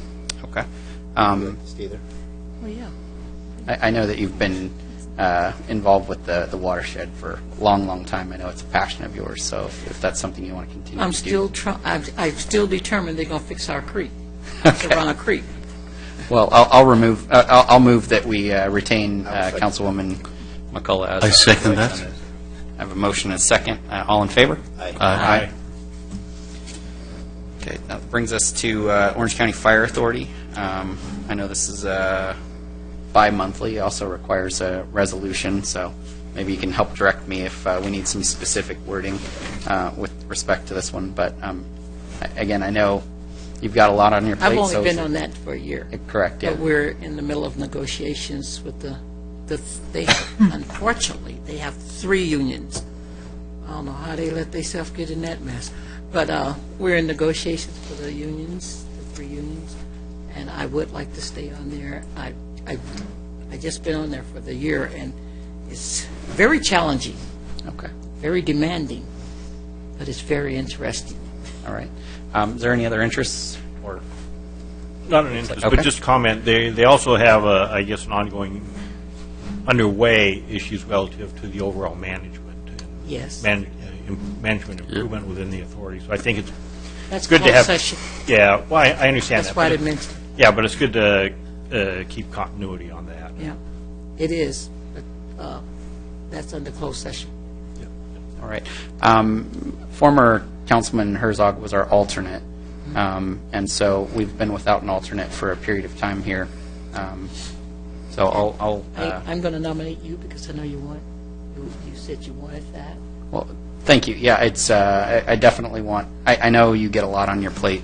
We really need to balance the workload here, and just for the sake of the audience and the media, we have our role in the city, but we also have to play our regional role as well. So, as we're talking about things such as traffic, our involvement with TCA and how it impacts the 241 and the 73 and any other roads we might go on, but specifically the 241, we want to make sure we have a representative there that is looking out for the interests of Lake Forest. We need to have one, and so Councilman Voigts has done an admirable job over the last year. Same thing with respect to the fire authority. There's, I forget how many cities, somewhere in the 20s, maybe 25 cities are a part of the Orange County Fire Authority. We want to make sure that we have our representative. It's been a challenging year for the fire authority, and I know Councilwoman McCullough, as well as our city manager, Bob Dunnick, have been involved in some of those issues that have popped up, and it's again really important that we have that representation and that we have people who are doing their best for the city and the residents. So with that, I appreciate that, and I will second that. Okay, so I'll take that as a motion and a second for both the Representative McCullough and then myself as the alternate, and I'll call for the vote. Aye. Aye. Motion carries. And Mayor, I promise to squeeze out some time and bring you up to par because it is very intense. Maybe I can bring it down to a capsule size for you. Absolutely. Does that motion does that vote cover the resolution, or do we need to do anything more formal? That's fine. Great. Okay, thank you. That brings to Orange County Public Library Advisory Board. Councilwoman McCullough has been our representative for the past year, and I've served as her alternate, but I've never had to actually show up as her alternate because she is there, but I know you have a lot on your plate, so is that something that you're interested in continuing? Yes. Okay. We're meeting rarely now. Okay. Some of the city's reps do not show up. Like last year, we were all there, but we weren't able to close down our business because they weren't there. And so we still got things pending from all last year. We have contacted the different cities, and hopefully this year, we're always about 5 people short. One time it was like 3, but there's about 5 cities their reps aren't showing up, so we're not able to do business, only discuss and trail it. So we need to get down to business. The ones of us that are always there waiting to do the business and doing what we could without the vote, we're soliciting those cities real heavy, and hopefully they change their people so that we can do business. Okay. Any other nominations other than Councilwoman McCullough returning? All right. I'll make a motion we support Catherine McCullough for appointing there. I second that. All in favor? Aye. Aye. I need an alternate, and you're going to remain my alternate. So we'll just for formality's sake, Yeah. we'll take a motion in a second. I'm making for a the alternate. motion that you I'd be remain happy my to. alternate. Second that. Nice. All in favor? Aye. Aye. Aye. Okay, that brings us to vector control and Councilwoman McCullough, or former Councilwoman McCullough's current term expires December 31st, 2015. No, I'm not former. I'm still here. Sorry, did I say I apologize. Former Councilwoman Rudolph. I apologize. And former mayor, actually. So, do we need an alternate? Okay. They don't recognize alternates, Okay. so that's... Fantastic. And that brings us to the last on the list here, which is South Orange County Watershed Management Area. Councilwoman McCullough has been our representative for quite some time, but definitely this last year. Again, with your schedule, is that something that you want to continue with? So, Someone wanted, fine. If not, I will be there. Well, I think it makes sense for the same person to serve on the two watersheds. That's In why I'm related local. terms, and, I mean, we're covered by two watershed areas, and I think we ought to speak with one voice on the same, to both of the watersheds. And for you that may not be aware, the Newport Bay watershed is dealing with the issues concerning Serrano, all that erosion that we have there. But the South Orange County watershed is dealing with Serrano, the Serrano Creek, the erosion there, and what needs to be fixed there. So it's on two different ends of our city. This one is covering that, but they both all blend in and puts us under both watershed. We're under both regionals, so we get the whole city instead of pieces of it. okay, so do I have a motion and a second? So moved. I'm a second. All in favor? Aye. Aye.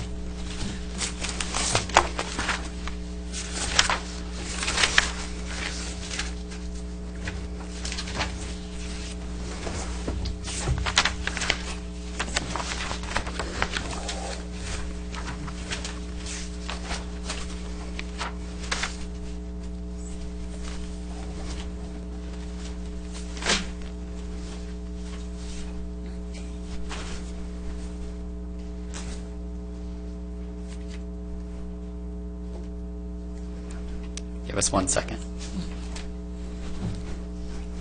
Mr. Mayor, council members, there is actually a third action to take action on tonight, and that is under item 18, action 3, approve FPPC form 806 and authorize the city clerk to post that from the city's website. That would simply be a motion and a second, and a vote by the council to allow Ms. Smith to post that on the website. So moved. Second. All in favor? Aye. Aye. Motion carries. Thank you for keeping us on the straight and narrow. Agenda item 19, request for appointment, League of California Cities, Association of California Cities, Orange County, and/or the Orange County City Selection Committee, submitted by City Clerk. Have we received any requests? We have received no new requests for appointment. All right.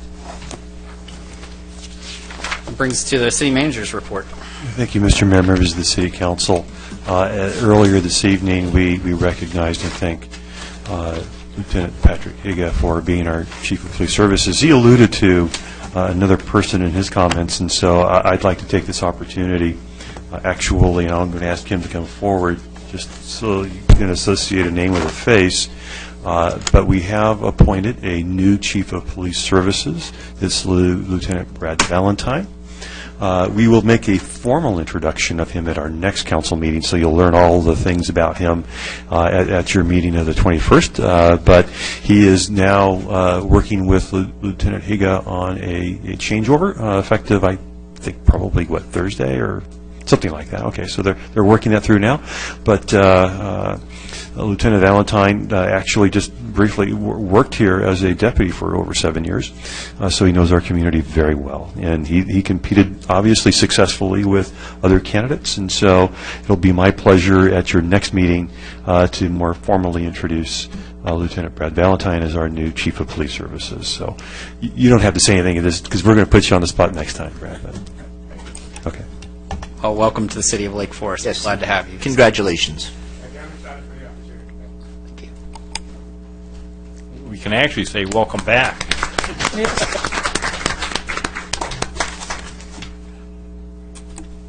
And I assume that concludes your comments. Is that correct? Okay, great. City Council comments. Start with Councilman Bass. Okay, just a few comments. Didn't have them last time, so some of them are a little old. Did attend the Lake Forest Chamber Mixer and the Skate Park 10-year anniversary.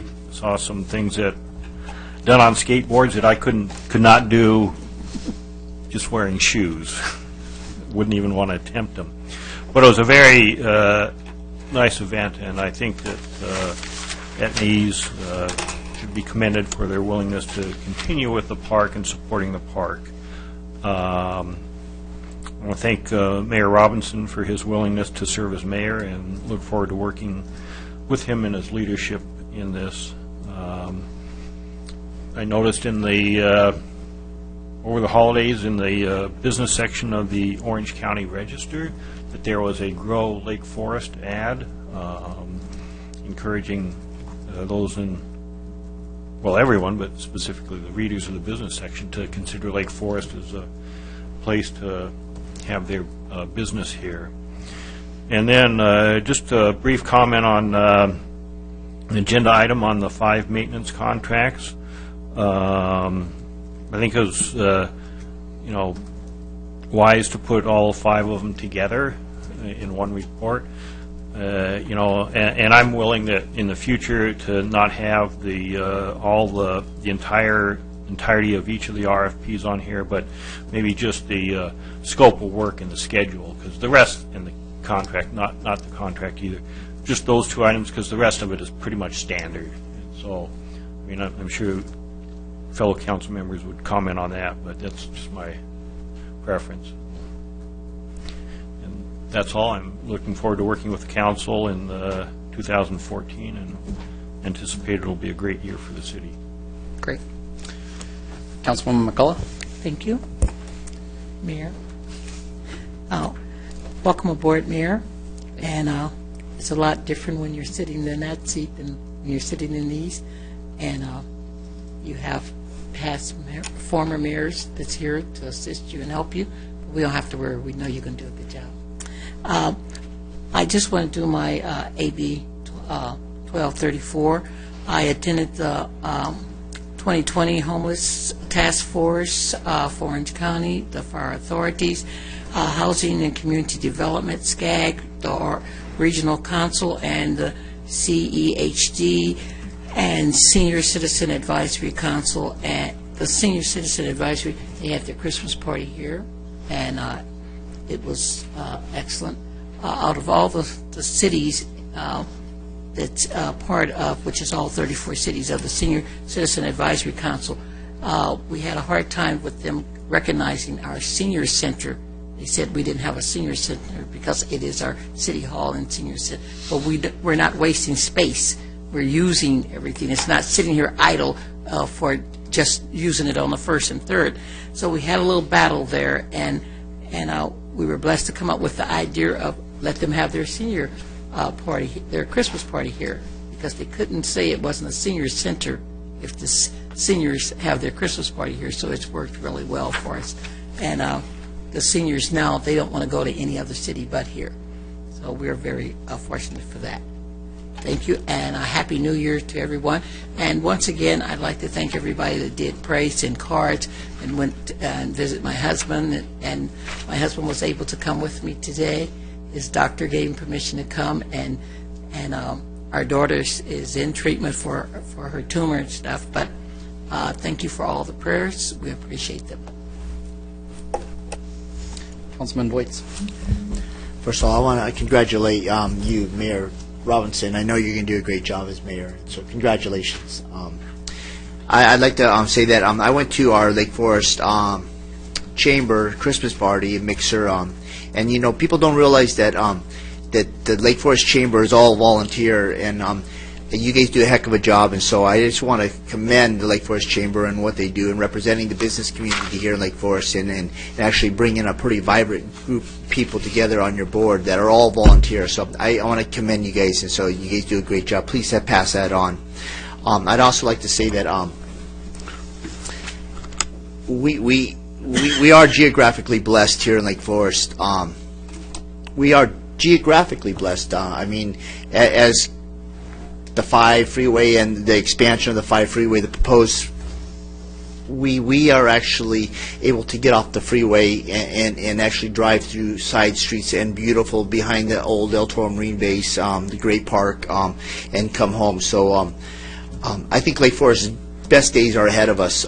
We've got the sports park coming. We've got a lot of things in our proposed 5-year, and so I think that good things are going to happen. So under the leadership of Robinson and our new council, congratulations and welcome aboard, Councilman Bass, and congratulations to you, Mayor Pro Tem Adam Nick. So with that, I have no further comments, but except that you know, we have an example of private-public partnership, the Etney Sports Park, which is 10-year anniversary. To see the joy of the kids there, the largest free skate park in the state of California.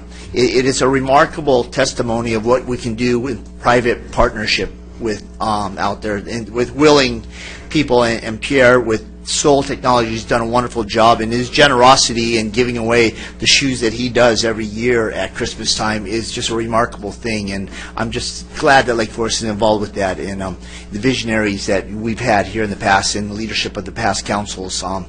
Thank you. You guys did a great job and put us in a great financial and position for the future. Thank you. And happy, healthy, prosperous New Year to everybody. Mayor Pro Tem Nick. Thank you, Mayor Robbins. I thank everyone south of the podium. Those who had to leave early, I thank them as well. Congratulations and welcome aboard, Lieutenant Valentine. Look forward to working with you. Mr. McCullough, it's a pleasure to see you. I'm glad you're back. I'm glad you're up and running. Well, I'm not sure about the running part, but you're up and quite well walking. And Bob, Mr. Holtzclaw, the electronic voting should be operational by month's end. Should be operational by month's end, but it will happen soon, I promise. As far as the staff, for the sake of simplicity, despite the immense respect that I have for each and every one of you, I'll refer to you by your first names. I thank you all, number one. And then, Tom, thank you for helping me with the parking restriction a couple of weeks ago. Thank you. Thank you for taking swift corrective action. Thank you. Gary, thank you for helping me explain to some neighbors and some residents why some parks have to be closed periodically. Thank you. The answer you kindly provided thoroughly and promptly satisfied everyone. Thank you. Thank you indeed. Deborah, I thank you very much for reaching out to that business, helping him to put in a bid, helping him to put in a competitive bid. Hopefully, we will get to save money. And if not, we are definitely giving him a fair chance by telling him how they can conduct business with the City of Lake Forest. I thank you indeed. Dave, I thank you so much for helping Mr. Z and Elite Automotives. Thank you for helping him stay here, and it means a lot. Not only they conduct business here and we get those tax benefits, but also residents in Lake Forest, and they have lived here for years. It means a lot to me, personally and professionally. Thank you for helping him. Thank you, sir. Lieutenant Higa, I am afraid to refer to you, sir, by your first name, Pat. Given that you carry a gun, I stick to calling you LT or Lieutenant. Again, if you didn't have a gun on your belt, it would be a different story, Pat, but I wish you a great retirement, well-deserved. We are a better city because of you, because of your staff. Sergeant Keller, all of your staff members. It's a blessing to have them. It's a blessing to have you, to have had you. I wish you and your loved ones the best life has to offer for the second half of your life. And Mr. Donick, although you are not within a striking distance, given that you have a black belt in karate, I think, or in some martial arts, I will not refer to you as Bob. Again, given that although I am not within your striking distance, like I said, I will continue to refer to you as Mr. Donick. My utmost thanks goes to you for having put this great team together, for being here every day, early in, laid out, for being involved, for being on top of everything. I don't know how you can do it. I'm just glad that we have you. We have you to do it. Thank you, sir. Mr. Smith is not here. I wish him the best of vacations. His reunion with his son, he had not seen for a couple of years, I think. We all wish him and his family a great time in Fiji, I think he is, and a safe return home. Mal, thank you for filling the void created by Mr. Smith's not being here, and that was a great catch on your part, on that number 3. Oh, Stephanie caught that. Oh, great. Well, all right. And then I was going to come to you, Stephanie. Thank you for your ever-pleasant, ever-supportive demeanor. I don't know how you can do it. I don't know how you can always be as supportive and as smiling as you are. Bless you. Bless your heart. I wish everyone a great Happy New Year. I thank my colleagues to my right, my 3 colleagues to my right, my newest colleague to my left, and I congratulate once again my good friend, my mentor, Mayor Robinson. We look to your leadership, and I, for one, and I'm sure a lot of people feel the same, if not everybody here, we are blessed to have you in this role. And I thank you, and I'm looking forward to working with you. Thank you all. Thank you. I think Councilman Voights had one more comment here. Lieutenant Higa, I failed to mention also how proud that and blessed we were as a community to have you here in Lake Forest.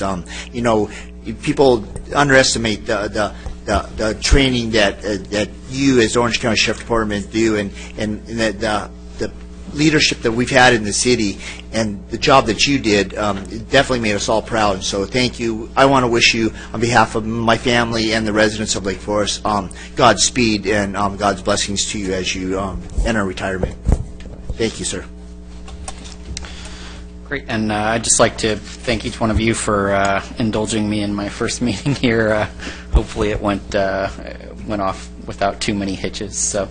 And it seems like Councilwoman McCullough also has one more comment here. Well, first of all, I know you're going to be out there praising the Lord, so I just wanted to say that.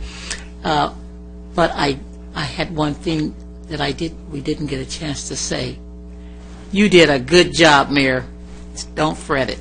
Thank you. Thanks. And with that, I'll adjourn the meeting.